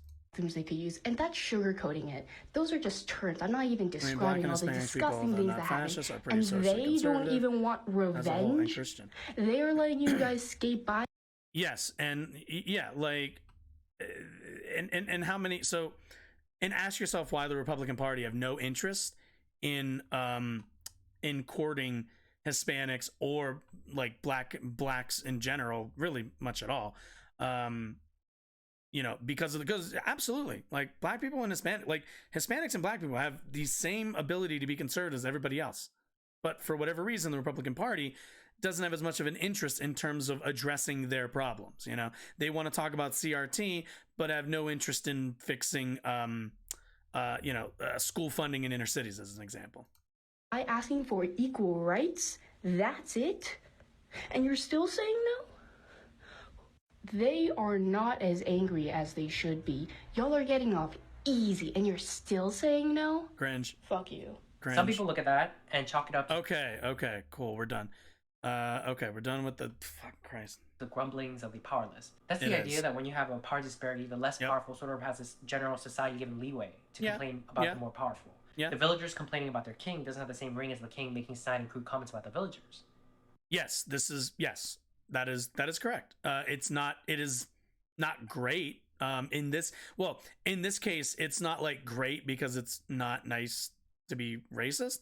But if we're talking feudal kings, that's very different. You can always make fun of feudal kings and talk shit, and because it's feudalism and morally repugnant. But yeah, it doesn't hold the same weight. Getting made fun of on TikTok is not the same as getting your like neighborhood a community center torn down, and now your kids have nothing to do with their time, and But that's not what's going on here. Because although certain segments of our society refuse to believe this, even as evidence mount before our very eyes, in one side of the political aisle, people of color actually have greater power than white people. Wait, wait a minute. I said it earlier and I'll say it again. It's all about how you measure things. Power can mean a lot of things. Do any of these TikTokers have power? That's the truth that is not being acknowledged by the people that. Ooh, always a good time to plug. I stream every Monday, Tuesday, and Thursday at 7 p.m. Mountain Time. I need to hear it. Unless I get scheduled for a shift or something comes up. But otherwise, those 3 days. Because this gets in the way of them wielding that power in the way they want. Malignantly. I've heard from somewhere that politics is downstream of culture, and I think that is certainly correct. I would we have a say mainstream so, yeah. culture that tells us it's okay to hold prejudice and hateful view of white people, and our politics. I work in a kitchen. I'm a cook. Is then infused That's why I'm with this interested in. energy, He and has we a see cook active, video overt, or like a and server. on the books racial discrimination of it's okay to hold prejudice and hateful view of white people, and our politics is then infused with this energy, and we see active, overt. Active. Overt? Maybe a little. On the books?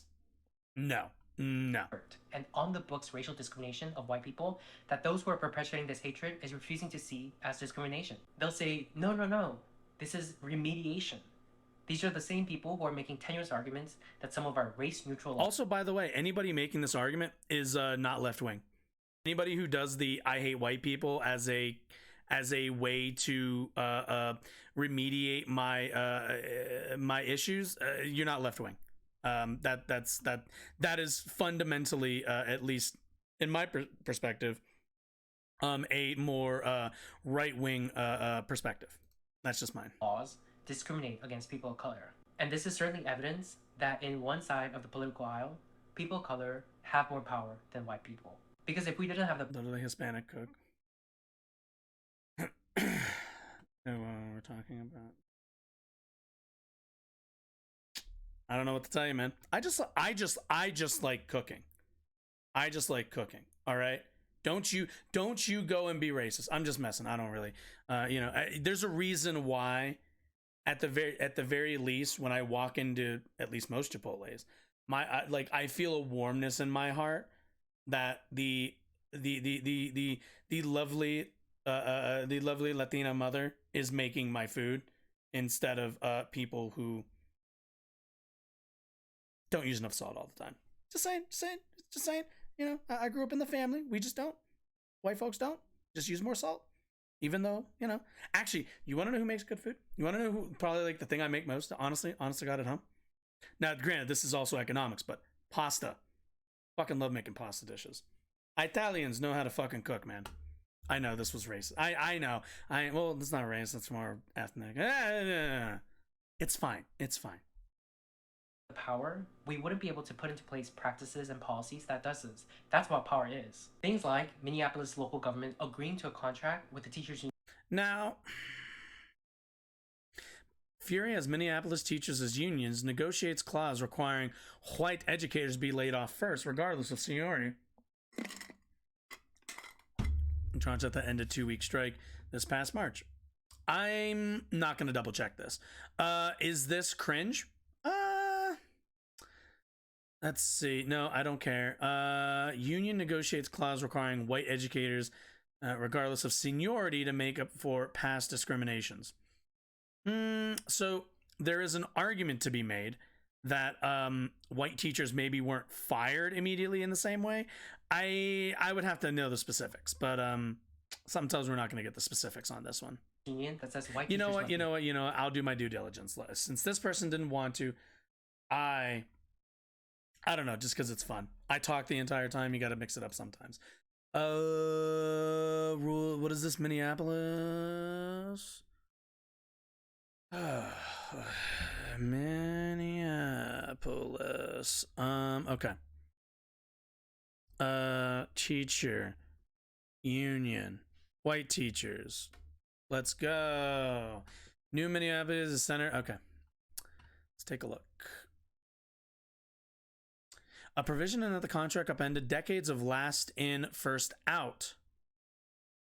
employment practice by promising to protect teachers who are part of, quote, underrepresented populations if the district lays off teachers. No, I don't. It's basically a bar. I just like making pastas. Pasta, you're 15, so you'll need this information when you get to college. Learn how to cook pasta, like learn how to cook pasta really well. You can make untold numbers of things. Like, pasta is like the most versatile food dish. Also, a good pasta dish, man, you can get in there with the ladies, man. I'm telling you, women love guys who can cook. You can make a good meal. Anyway, Minneapolis teacher force is predominantly white. Only 20% are people of color. The purpose of the provision is to retain those teachers who may have fewer years on the job, while the union calls it historic. Conservative groups and media outlets have a different perspective. They've been blasting the provision, calling it a racist measure that discriminates against white teachers. Okay. A provision in that, is it? I did not know. I did not know pasta could or needed to be kosher, but that's cool. Pasta's great. It's cheap. Make a lot of stuff from it. It's perfect. Provision construct upended decades of last in. Right. Okay. Minneapolis school district is facing backlash. This is in some ways a shift for conservative organizations, which often object this in. Okay. Can I just get a news article? AP News. Here we go. Let's see. Settled a 14-day strike. Months later, okay, let's see. Celebrated groundbreaking provision in the new contract that was meant to shield teachers of color from seniority-based layoffs and help ensure the students. Okay. Formation minorities of teachers who look like them. That makes sense to me. Months later, conservative media outlets erupted. One large group is looking to recruit. Yeah. Same people who want to take down teachers' unions and blame seniority are now defending it for what? Yeah. Recent coverage of conservative. Okay, so contract language doesn't specifically say that white teachers will be laid off ahead of teachers of color, though critics say that's what the effect would be.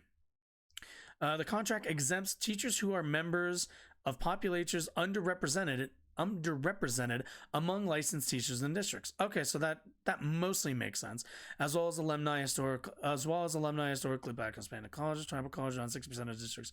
Teachers are white. Wow, more than 60%. Okay, so it's literally just advocates of the student racial minority perform better when they're educators. This is true. Union fought for years. Minneapolis is one of the many districts struggling to declining teacher. Yep.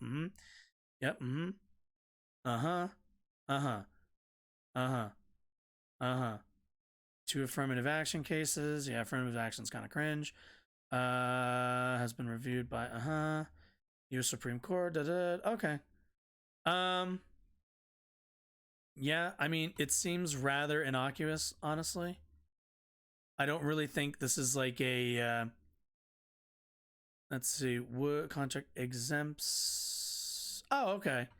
Yeah, because basically this is like, hey, we don't have that many black teachers. We'd like to, if we can, hold on to them as much as possible. There are going to be people who will try to turn this into like they'll let like any black teacher stay even if they like rape somebody's kid or something, just because no, it's just that if they're going to make layoffs, they want to keep as many basically non-white teachers as they can, since it's only the rest of the community. It's like what, 40% of the teachers are non-white, so it's just trying to make sure that number doesn't completely plummet to the ground.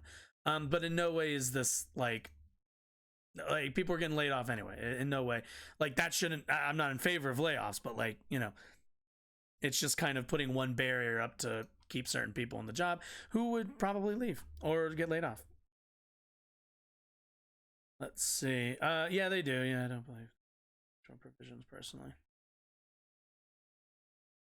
Notice it says underrepresented groups, which technically, 100, maybe not 100, 50 years in the future, that could just be white people, just to keep, at the end of the day, if you're using underrepresented groups specifically as a term, I think that's a little bit more safe in terms of the pendulum being able to swing in like an even fashion.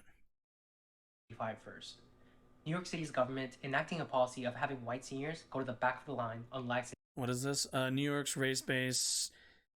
Okay, so I actually remember this one. The reason behind this. So New York's race-based preferential recruitment treatments. So essentially, New York said that they were prioritizing having black people. I think it was very specifically African Americans kind of get treatment a little bit, kind of be pushed to the front of the line in terms of treatment. The reason for that was because studies shows that the outcomes of contracting COVID were more severe in those communities. So this wasn't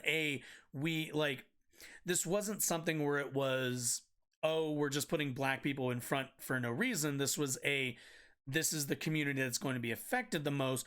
The same way, like, you know, old people as a demographic were put in front of younger folks when it came to COVID because they were affected more. Black people, it was the same in New York. Because of the high population, COVID was easily spread in those communities. So dealing with those communities and like treating them as like a little bit quicker is kind of the thing you want to do if you want to save more lives. Saving COVID treatment. A college professor that says white people should be killed and facing no repercussions. Let's see. Rutgers University fails to condemn 10-year professor who said, we've got to take these motherfuckers out about white people. I'd like to know what Rutgers, okay. I'm not looking into this. First of all, it's a professor, which means it could have been part of a seminar, which means this is wildly out of context. Cornell's BIPOC only rock climbing course open to white students after racism claims. Banning white people from rock climbing lessons. One of many instances of liberal. What is this? Tufts University event series separates white faculty from BIPOC colleagues. One of the Massachusetts University events creates a safe space for people categorized as BIPOC from white participants.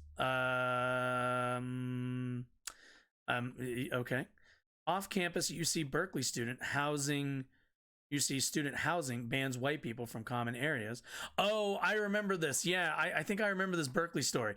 It was literally like a room where, like, yeah, it was cringe. It was cringe. Tired of cis men, of white cis men. Come paint and write about it. Okay, cool.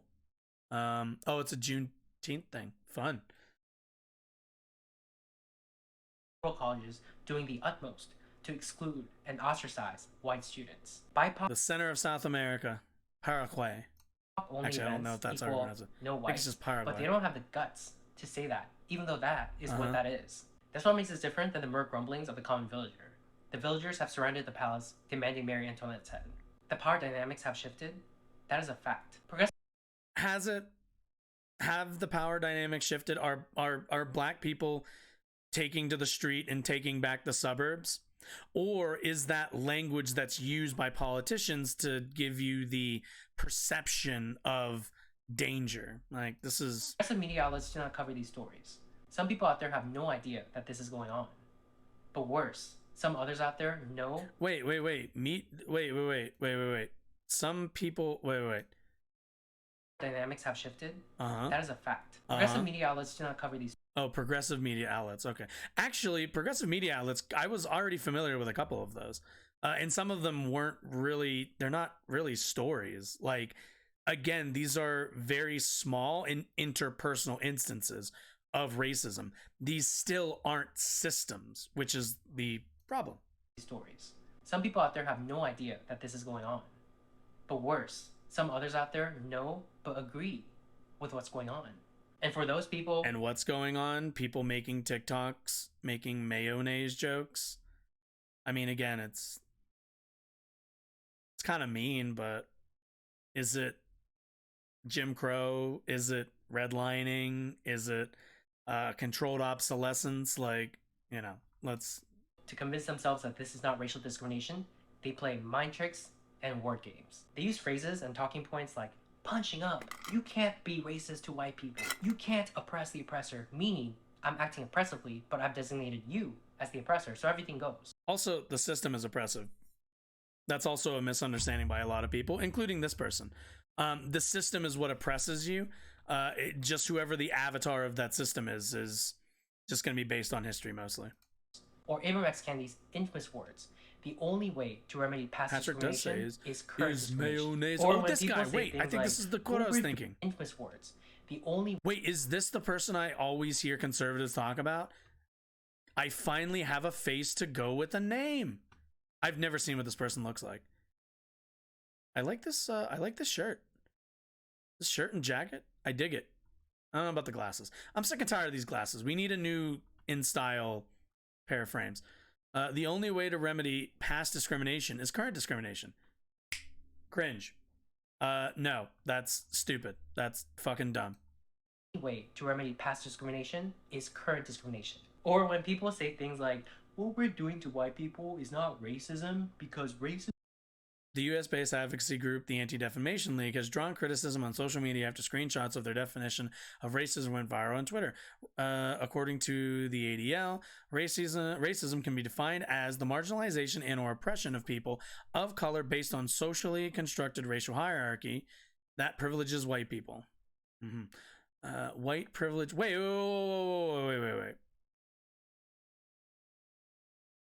Wait a minute. Okay, that's a wait. Racial prejudice plus power equals racism. Yeah, I would just bold-facedly disagree with this. This would describe systemic racism. That's what this would describe. Systemic racism. Yeah, white privilege is a term you may have heard before, and it can be confusing. Think of it this way. Imagine a white person raced the... Oh, we're doing the racing analogy. I love the racing analogy. The white person would be able to run at a normal speed with the black person 100 pounds. Chances are the white person da-da-da-da-da. Obstacles overcome. Yes, this is broadly... this is what you would mostly describe as white privilege, is starting from a position that, like... from a social position that is without as many barriers. It doesn't mean everybody. It's just a generalization. Racism is prejudice plus power, and we don't have the power. They use all this mind-bending apparatus to delude themselves. Well, not to be mean or anything, but I think overall the ADL is... we talked earlier. You have what I gathered as mildly right-wing views, which is fine. You have a right to hold whatever views you want. But I don't think the ADL is an organization that's going to be as sympathetic to the politics that you're looking for. Although the ADL, I think, does good work in some aspects. I don't have a full track record of the ADL, but I mean, at least with that definition of racism, that's cringe. Their definition of white privilege is, I think, mostly accurate for the most part. But it's important to, again, I said it earlier, focus on systems. I don't personally like the personal racism stuff. Like, it's not cool, but like, there's nothing I or you can do to like change anybody who just fucks around on TikTok and says dumb shit's mine, because they're not, they have no incentive to bother with that. Into believing what they're doing faces unless they want to come on this show and but in the back of their minds, talk with me about it, perhaps in their subconscious minds, then maybe it's racial revenge. Maybe I should reach out. We experienced it, you experienced it too. See how you like it. That people of color are using our newfound power to act this way and then pretend like none of this is going on leads me to believe that we would have done the same thing that white people did were we to be in their historical position. Because such acts have its roots in human nature, not white people nature. And one... Oh, okay, so I don't like this. I don't like this at all. Because, okay, so I think also a big piece to this person's narrative has been essentially trying to, I think, naturalize a lot of racial division. In the sense that, like, nowhere in this video have we really seen, like, as somebody who's a leftist, right? Nowhere in this video have I seen any evidence or any argument that is even like mildly based on statistics or based on what's the word, any kind of like measurable stat, I guess. I know I said statistics earlier, but like And these are the things that like I'm usually looking for, is some kind of like, show me a cause, show me effect, show me this, and then show me the outcome. What a lot of this is doing is, at least in my opinion, speculating and kind of just what's the word, signal boosting the most extreme and most very obvious examples of interpersonal racism, and kind of just tying that into this general like race war-y rhetoric of like, you know, like, oh, like maybe they would have done the same thing that like we would have done, which is actually like, this person I don't think realizes that they're either already bought in or buying in currently. Like, I will just say, they had to edit this video. They're also bought in to the exact same kind of mindset that the people in that video, the people in that in all of those TikToks were. They're both bought into the same kind of mindset, because there was there was a person who did kind of like the, you know, like, you know, if we were, you know, you guys are lucky we don't want to do the same thing you guys did to us if we were in power, da da da da da. That's not what that person was saying. That person was being dishonest. What they were communicating was, I would like to be able to do those things, but I'm not allowed to really say that because that's not good, right? The same way this guy isn't allowed to say that, and you know, his group or whatever group that he thinks, you know, would be in power, white people will say, or whatever, it doesn't matter, would also perform the same kind of racial animus and kind of racial negative actions towards other groups if they were in power. He's bought into the same thing he's criticizing, which I don't know if he doesn't notice that, but like not once has he offered like some kind of like systemic critique, any kind of real tangible material harm. It's all been kind of this alarmism around what if the BIPOC army suddenly digivolves and fucking comes after, you know, it comes after our group.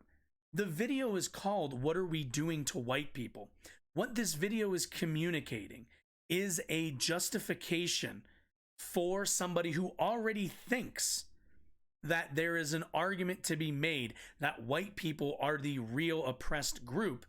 This is just reinforcing that argument and speaking that audience and giving them, like, you know, a non-white voice to communicate this stuff.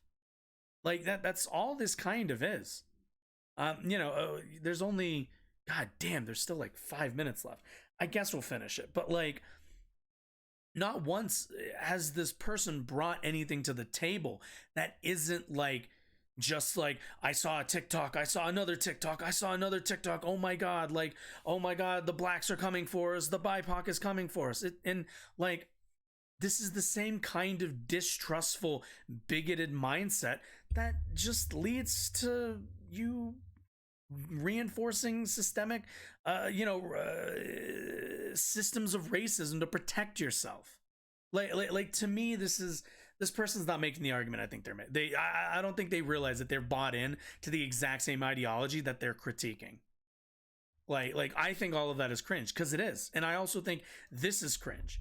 This whole like, oh, when we come for you, or, you know, we need to watch out because when they come for us, they're gonna do what we did to them. Like, no. Like, the people who think like that should not. And the people who think that they're they're at the top and they're being challenged should also not look at it from a racially divided in a racially divided lens. You know, as one of my favorite movies puts, it's all about class. And that's really the thing that divides most of us. I can only imagine what might happen in the coming decades. Exactly. When the demographics of the U.S. will have shifted such that white people will no longer constitute the majority. When the younger generation you've just seen have graduated from elite schools and hold positions of power in our institutions, our government, corporations, entertainment, news media, and so forth. This is just white genocide alarmism. That's all this is. That's what we were driving towards. How they might, in wielding the levers of society, be able to rationalize using their adult brain, the hatred a lot of yeps. that was embedded in their minds during their adolescence.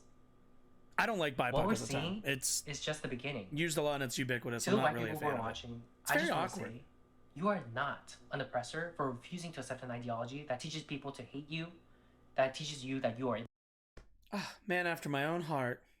inherently bad, that your children are inherently bad, that you are inherently racist no matter what you do or how you think, that you need to repent by taking affirmative steps in your life to redress harms that your ancestors may have done, or the racist actions of other white people. In fact, you are not an oppressor, period. Okay, let me see it. Let me, White genocide, what the Yeah, yeah. I wish it was made up. Okay, let me see if I can do a little bit better. White folks out there, my people from Pennsylvania, my people from Virginia, my people from New York, my people from Boston, to any of you white folks might be watching, maybe not, let me say, you personally are not an oppressor. You live in America. You live in a country that's been ruled by people who share your same skin color and have built and forwarded a system that is driven to benefit people who look like them. Now, that so happens to be you. Is that your fault? Not at all.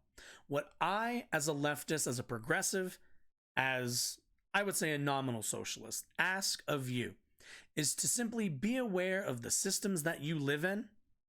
And if you find that those systems seem unfair to you, if you look at other people in this country, people of other races, people of other ethnic groups, if you look at those and you think to yourself, this doesn't seem fair, I do not want you to look inward. I do not want you to look at yourself in the mirror and think, what did I cause? What I want you to do is to think a little bit harder next time you vote and next time you engage in politics, and try to find and try to analyze the systems that we live in. We live in a system that puts, and I said it earlier, white, rich people first. At the end of the day, that's kind of who the system was built for. It was who the system was also built by. What I want is to see a destruction of that system. Not because I don't like white people, mainly because I just don't really like the ultra wealthy. Because to me, it's all about class. There are many poor whites out there, many working class white folks out there. I want you to come together with your black coworkers, with your Hispanic coworkers, with your Asian coworkers. I want you all to come together, put all the nonsense about oppressor and everything else aside. I want you to come together and I want you to fight for better working conditions. I want you to fight for more broader rights for each other. That's what I want. That is the future I want. I do not want in like 10 years to be sitting here and still having this conversation about white genocide and white oppression and all the rest of this nonsense. The two things you should be concerned with is class and the systems you live in. You change those, you change a lot more than just putting some BLM flag outside your window or some pride flag outside of your window to virtue signal to other people that you're one of the good ones. Be the good one by creating positive outcomes. That's voting for being more mindful of your vote, and that's understanding class and the systems you live in. That's all. Now, granted, that's a tall order, and there are going to be people like this guy. There are going to be people like this guy who are going to give you an easier answer, which is you've done nothing wrong. There's nothing that you don't have to do anything. You just have to keep on being you. And, I get it. I'm asking more, quite frankly. I'm asking you to be more aware of everything going on around you. This guy's asking you to not do that. But I think you and I both know. Intuition can be a crafty thing. I know it feels good to just go with your gut and to not think about it too much, but you wouldn't accept that in any other scenario, would you? You would think like, maybe I should think about this a little bit more. So, moving along, let's finish this up.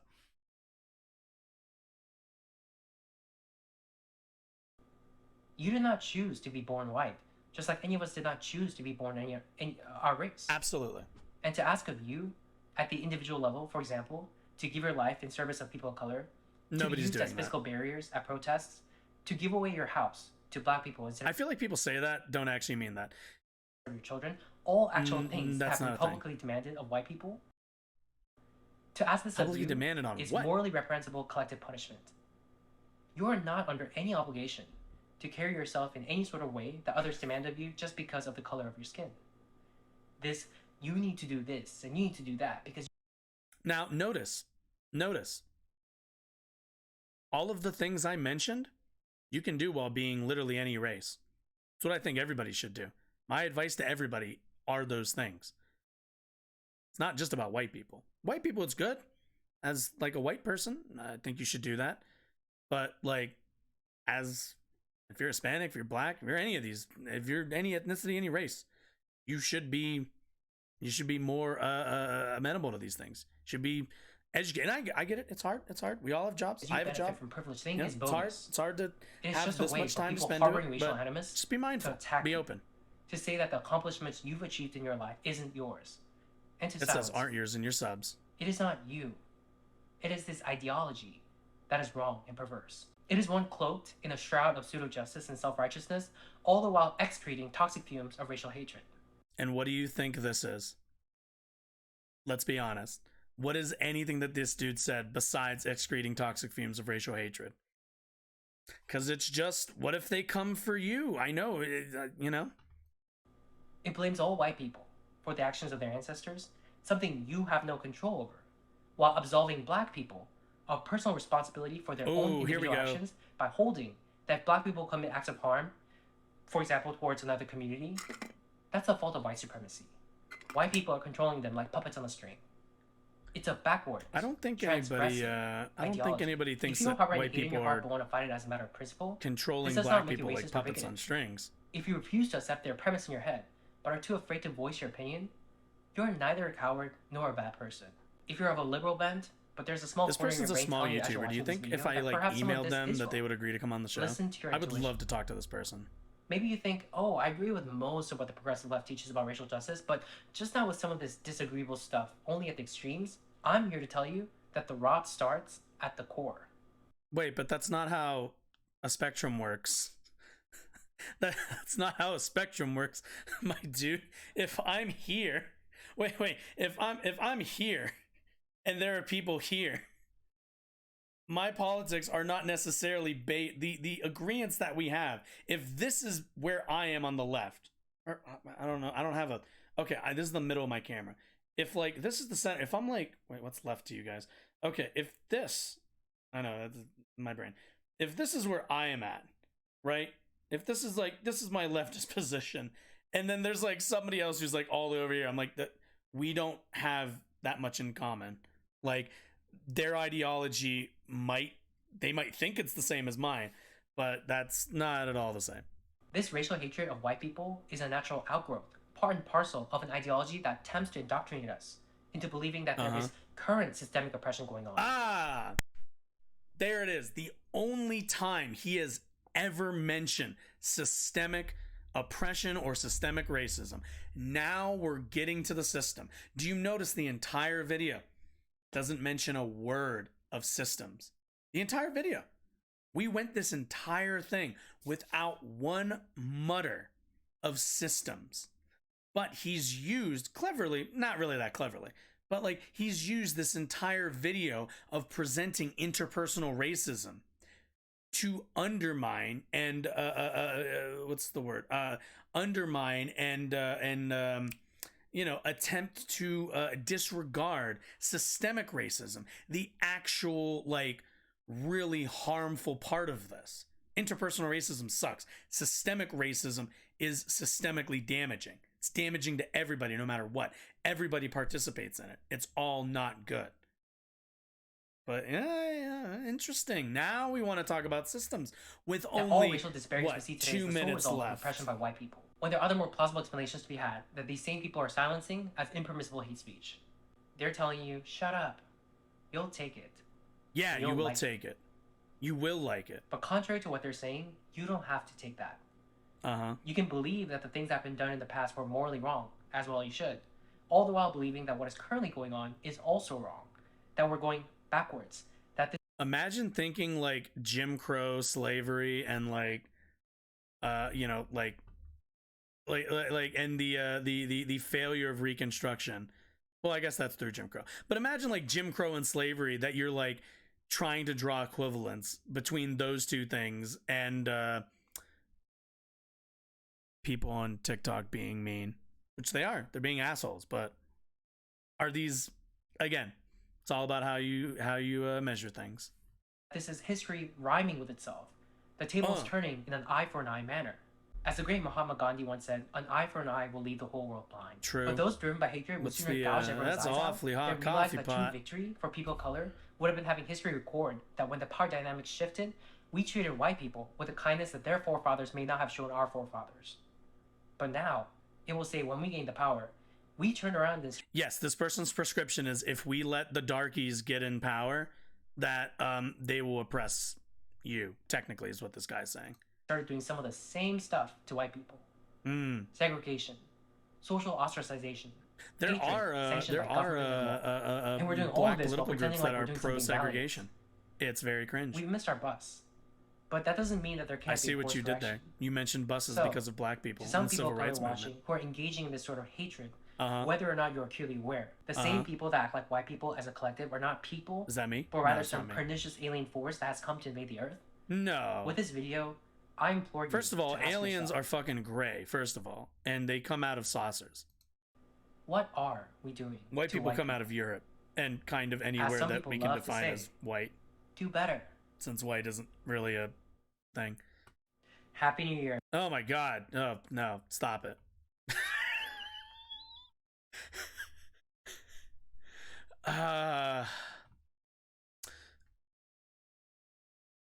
Yeah, it's happening. Yeah. I'm gonna be that mean when I do the thumbnail. Yep. I know. Judge me now.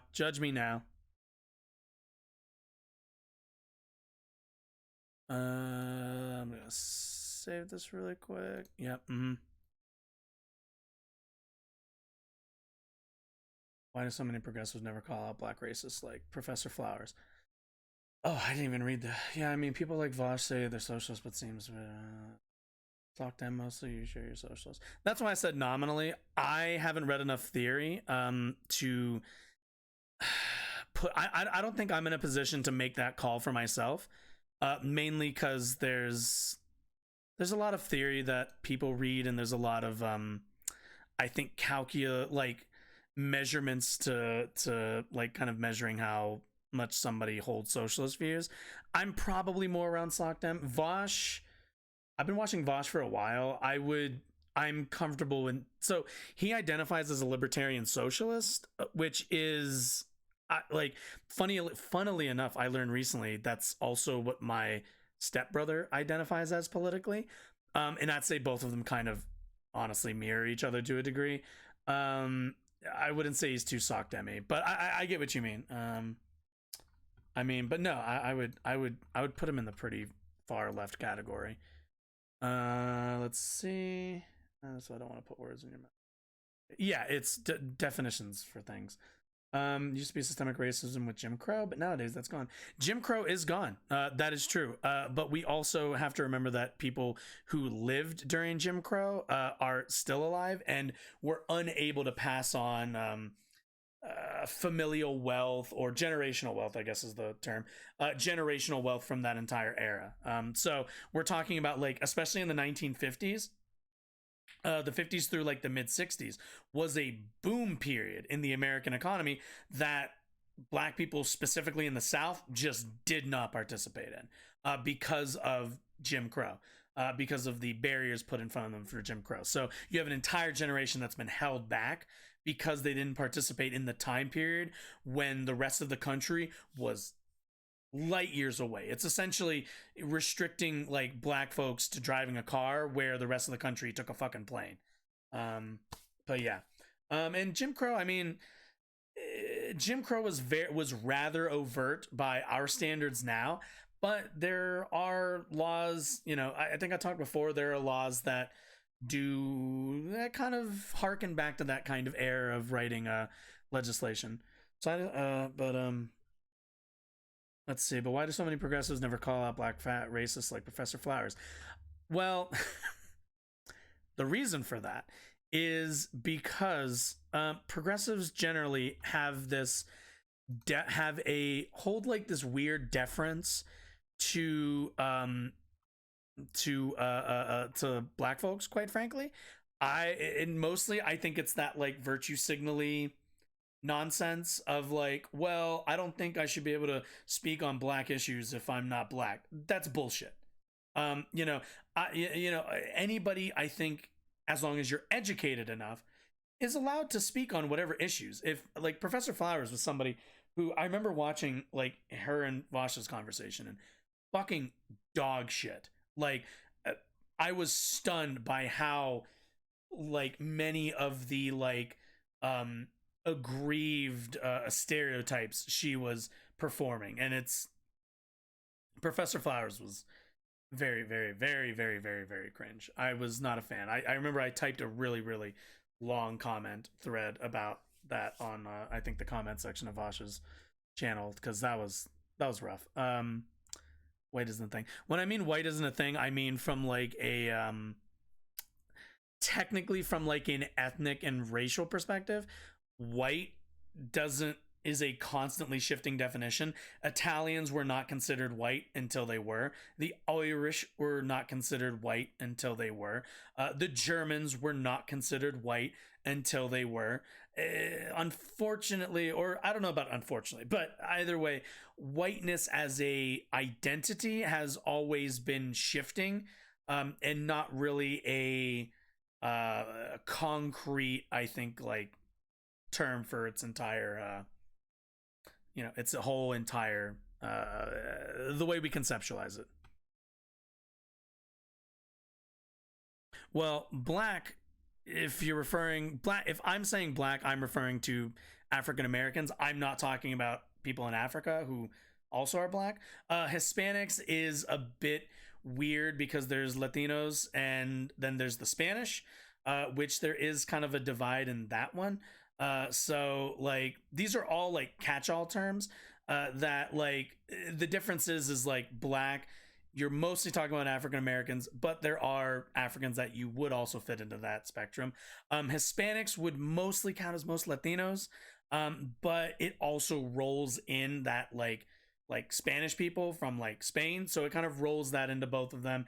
Asians is really weird because like you have Indians, and then like technically you would count, because I haven't been to school in a while, but like last I checked, Russia is technically on the continent of Asia, but in no way would we ever refer to them as Asian. Yeah, like that's a weird one. It's definitions, man. Whether our white, oh dude, the Jew conversation is always is always like a debate, isn't it? Because like some people, because I know like Nazis really don't, obviously Nazis don't like Jews, so they don't count them. But like if we're talking like kind of social, what's the word I'm looking for, like social adjacency, Jewish folks would probably be the closest thing to like European white folk that we're talking about, or even people from the Caucasus. So there's also Caucasians. It's a lot. It's a lot. It's also why white white people in all those TikToks is also really cringe. But there is a shared like online white identity, again, on like 4chan message boards and places, where people try to kind of, again, they move the definition and, you know, remove some groups, keep some groups, depending on their own personal biases. But yeah. Okay. Black nationalist thinks Jews are white, and white nationalists pretty mixed on the issues. Yeah. Yep. That's accurate. Okay, what should we... How long do I have? I think I only have... Spent a lot of time on that, but I thought that was an interesting video. Let's see. You know what? You know what I want to do? You know what I want to do? One second. Let me... Has sent their mind-blowing tear-jerking roller coaster ride of the game, The Last of Us 2, which is now setting the face. But the question is whether the adaptation which fails to capture. Ooh, okay. I am interested in this because this is also going to kind of play into the topic. We're doing a lot of race stuff today, which I guess that's fine with me. Okay, so are you aware of The Last of Us? It's a franchise. There's a show. Why did that default to that? I've never seen that happen. Stop. Don't play. Okay. Sync is a moderate right-leaning if you want to raid into a politics stream. If you want to raid into a politics stream. Like for me to raid? I don't know if I have enough people to raid. I feel like I'd be like stealthily infiltrating. Don't get me wrong, it'd be fun, but unfortunately, I feel like you need a mass army to raid. What I need is people to raid me. That's what I need. But either way, anyway, The Last of Us, a video game that I think is pretty good. The Last of Us Part 2, a video game that I think is excellent, possibly one of my favorite of all times, now has a show on HBO called The Last of Us. So there's been some discourse. I engaged with some of it over on Reddit on my free time, and I don't think there are rules on raid size now. Probably not. I'm assuming not. I would assume no, but I'm not sure. I will look into that. But anyway, what am I thinking? The show premiered last Sunday. Pretty big, very good premiere, but I engaged with some discourse on Reddit about the casting decisions and the casting, and this is accuracy that that the show fell under some scrutiny with some fans of, and I have not seen this yet. But this person, reading the description, I'm kind of curious to see what their, they kind of seem to hold the same opinion with the person I was arguing with. So, indulge me for a bit. We'll do some video game stuff. I feel like I don't talk about video games that much here, even though, like, I have 8-bit stuff on as my graphics over there. But anyway, let's just get into it. I just want to see, what are people thinking of the show? The Last of Us HBO TV show You're is loud. on the 14th January Not too bad, though. 2023. And Okay. as far as what I personally feel about this entire show, the casting and everything, I would say that the main two protagonists to cast that HBO has chosen for Joel and Ellie is just not something that I personally think is the perfect one. Now, of course, Pedro Pascal is a great actor and whatnot, and I think he would do a great job in terms of acting-wise, playing. Now, luckily, we have the power of hindsight. To react to this, to which we can agree. Pedro Pascal did an amazing job. Bella Ramsey, amazing job. Excuse you? Of course, portray the character in a really good way. But when it comes to how the character looks like in terms of how we've seen with the video games adaptation, since this entire series is basically based on a video games adaptation, obviously fans are going to be expecting the characters to at least look similar. But when it comes to the character that they've chosen, I appreciate that backhanded compliment. Ellie, dude, on the other hand, she's completely just out of the picture here. When there were Why are we showing a picture of her from Game of Thrones? The description better, because when it comes oh, I've seen this girl. She's in I've seen her in a few things. Very good. Hugh Jackman. Makes sense. I don't see it. People say it. I don't see it. I don't see fucking Jaime Lannister as Joel that well. I can see it with the Hugh Jackman, but also I feel like if you want to experience that story with Hugh Jackman, just watch Wolverine. Wolverine's basically the same story. Actually, now I think about it, it really is the same story. To Joel, well, my number one selection for Joel to be casting would always be Hugh Jackman, who's going to be on my number one list. And then the second one would easily be Geralt Butler, the guy from the 300 movie. If you guys have seen that one, he plays Leonidas, the Spartan leader, and he would be a perfect choice in order to play Joel as well. Have you guys seen some of the shots, some of the photos of this dude, where they basically look very much identical as Joel from the video games adaptation? I mean, I guess. Profile pic. You're a very inquisitive person, Anonymous, which I appreciate that from you. And I appreciate you sticking in here and at least being interested to hear different arguments. It's literally a baby picture of me with my logo over my eyes. Looks like a redacted photo. That's all. It's And always like the redacted look. Making a live action show based on a video game, they would of course at least need to consider how fans basically fell in love with these characters. And now, of course, there's nothing wrong with Pedro doing the role and whatnot, because Pedro is a great actor. I've seen his movies in so many different shows and all that stuff. And he has also done a really good part in HBO's Game of Thrones. He nonetheless is like the best part of season 4. Actor, but that's not the biggest. Probably the best season, honestly. The only biggest issue that I personally think that HBO should have casted better characters for the casting of Joel and Ellie, because they were different actors who are also really good at acting. At the same time, they also look like Joel from the video games. So okay, so this is kind of what I'm looking for here on this one. So when you're casting from source material, especially when we're talking video games, a question a lot of people always have is how far do you stray from the digital portrayal of the character, which I think is in the very least a mildly interesting conversation.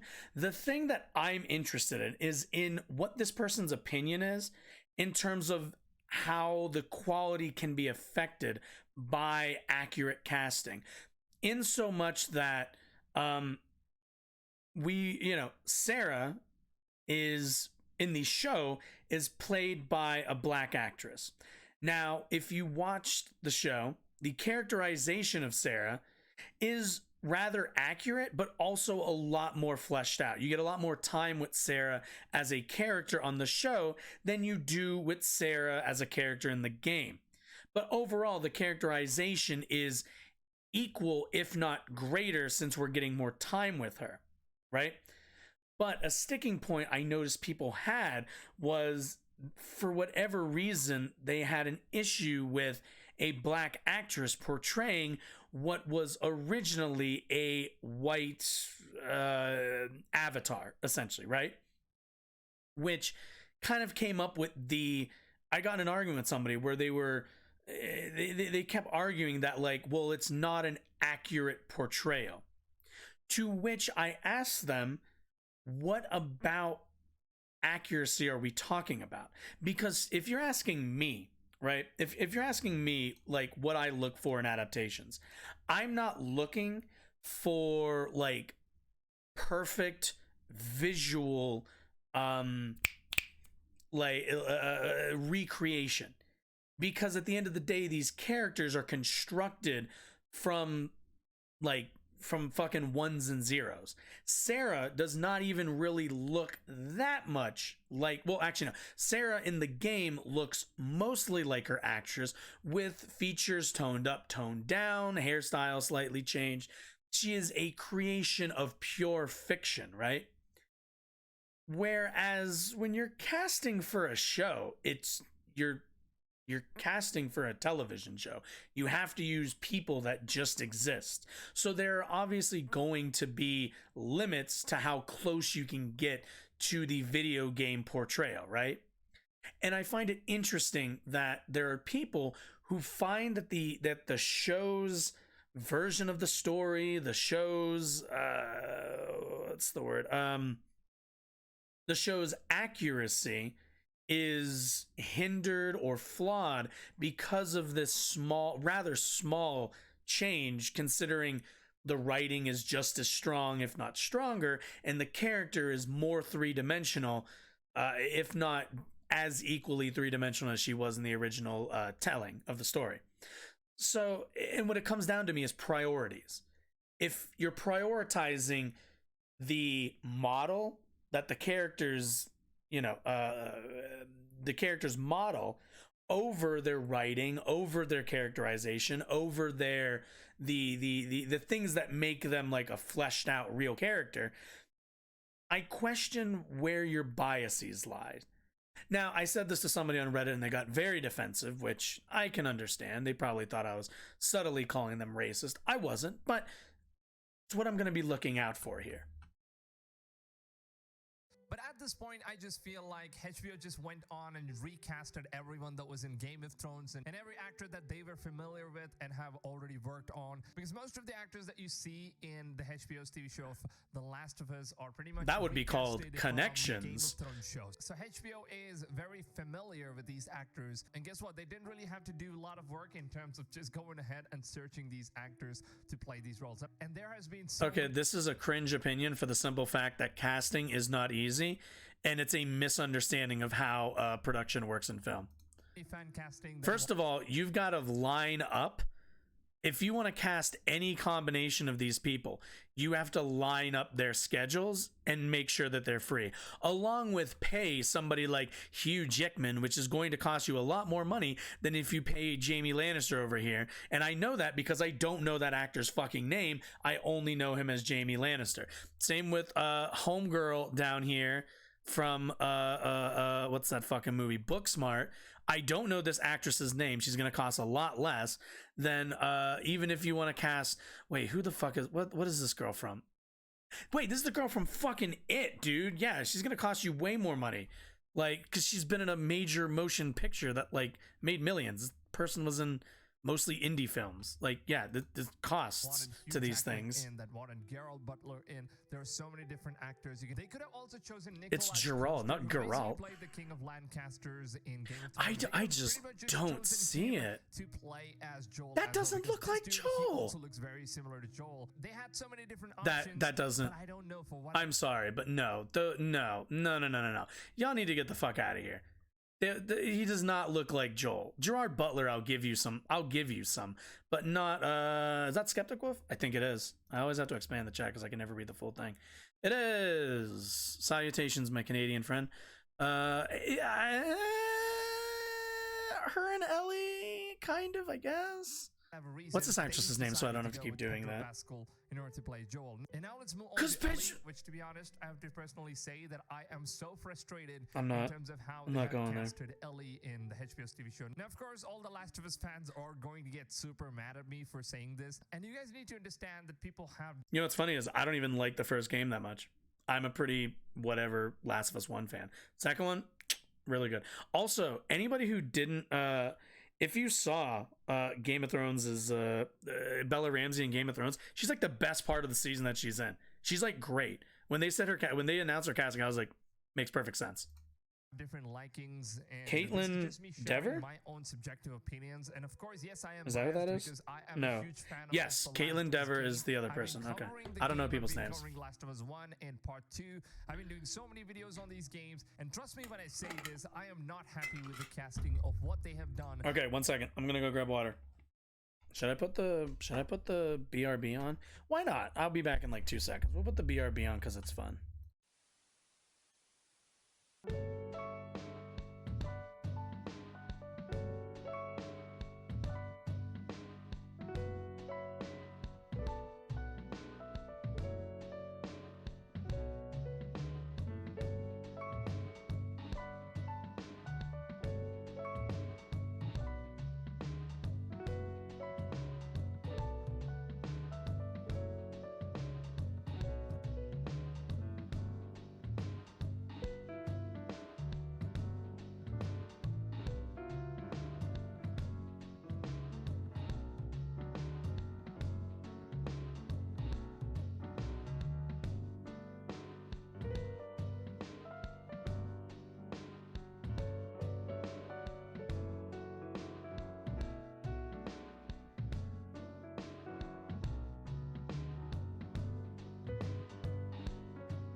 All right, we're back.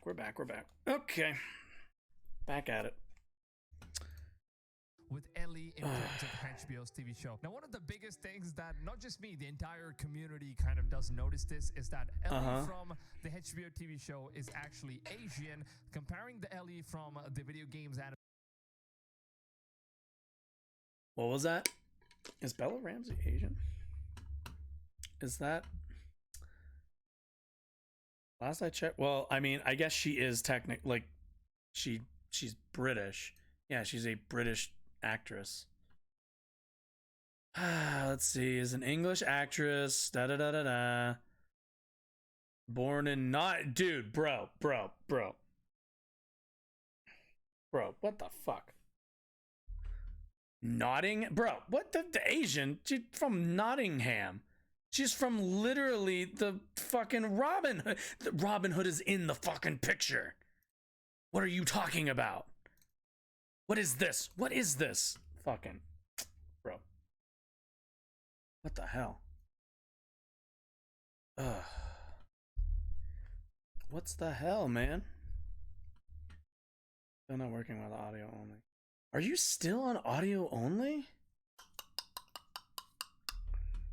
Huh. Let me... Don't get me wrong, I can restart. I'm not sure if that would... I'm like skeptical to think if that's gonna help. That's so fucking weird.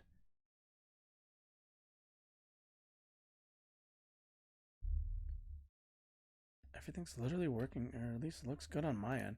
Here, I'll give you a restart just because I'm nice. Give me like 2 seconds. Be back in 1 second. This is for you. You better come back.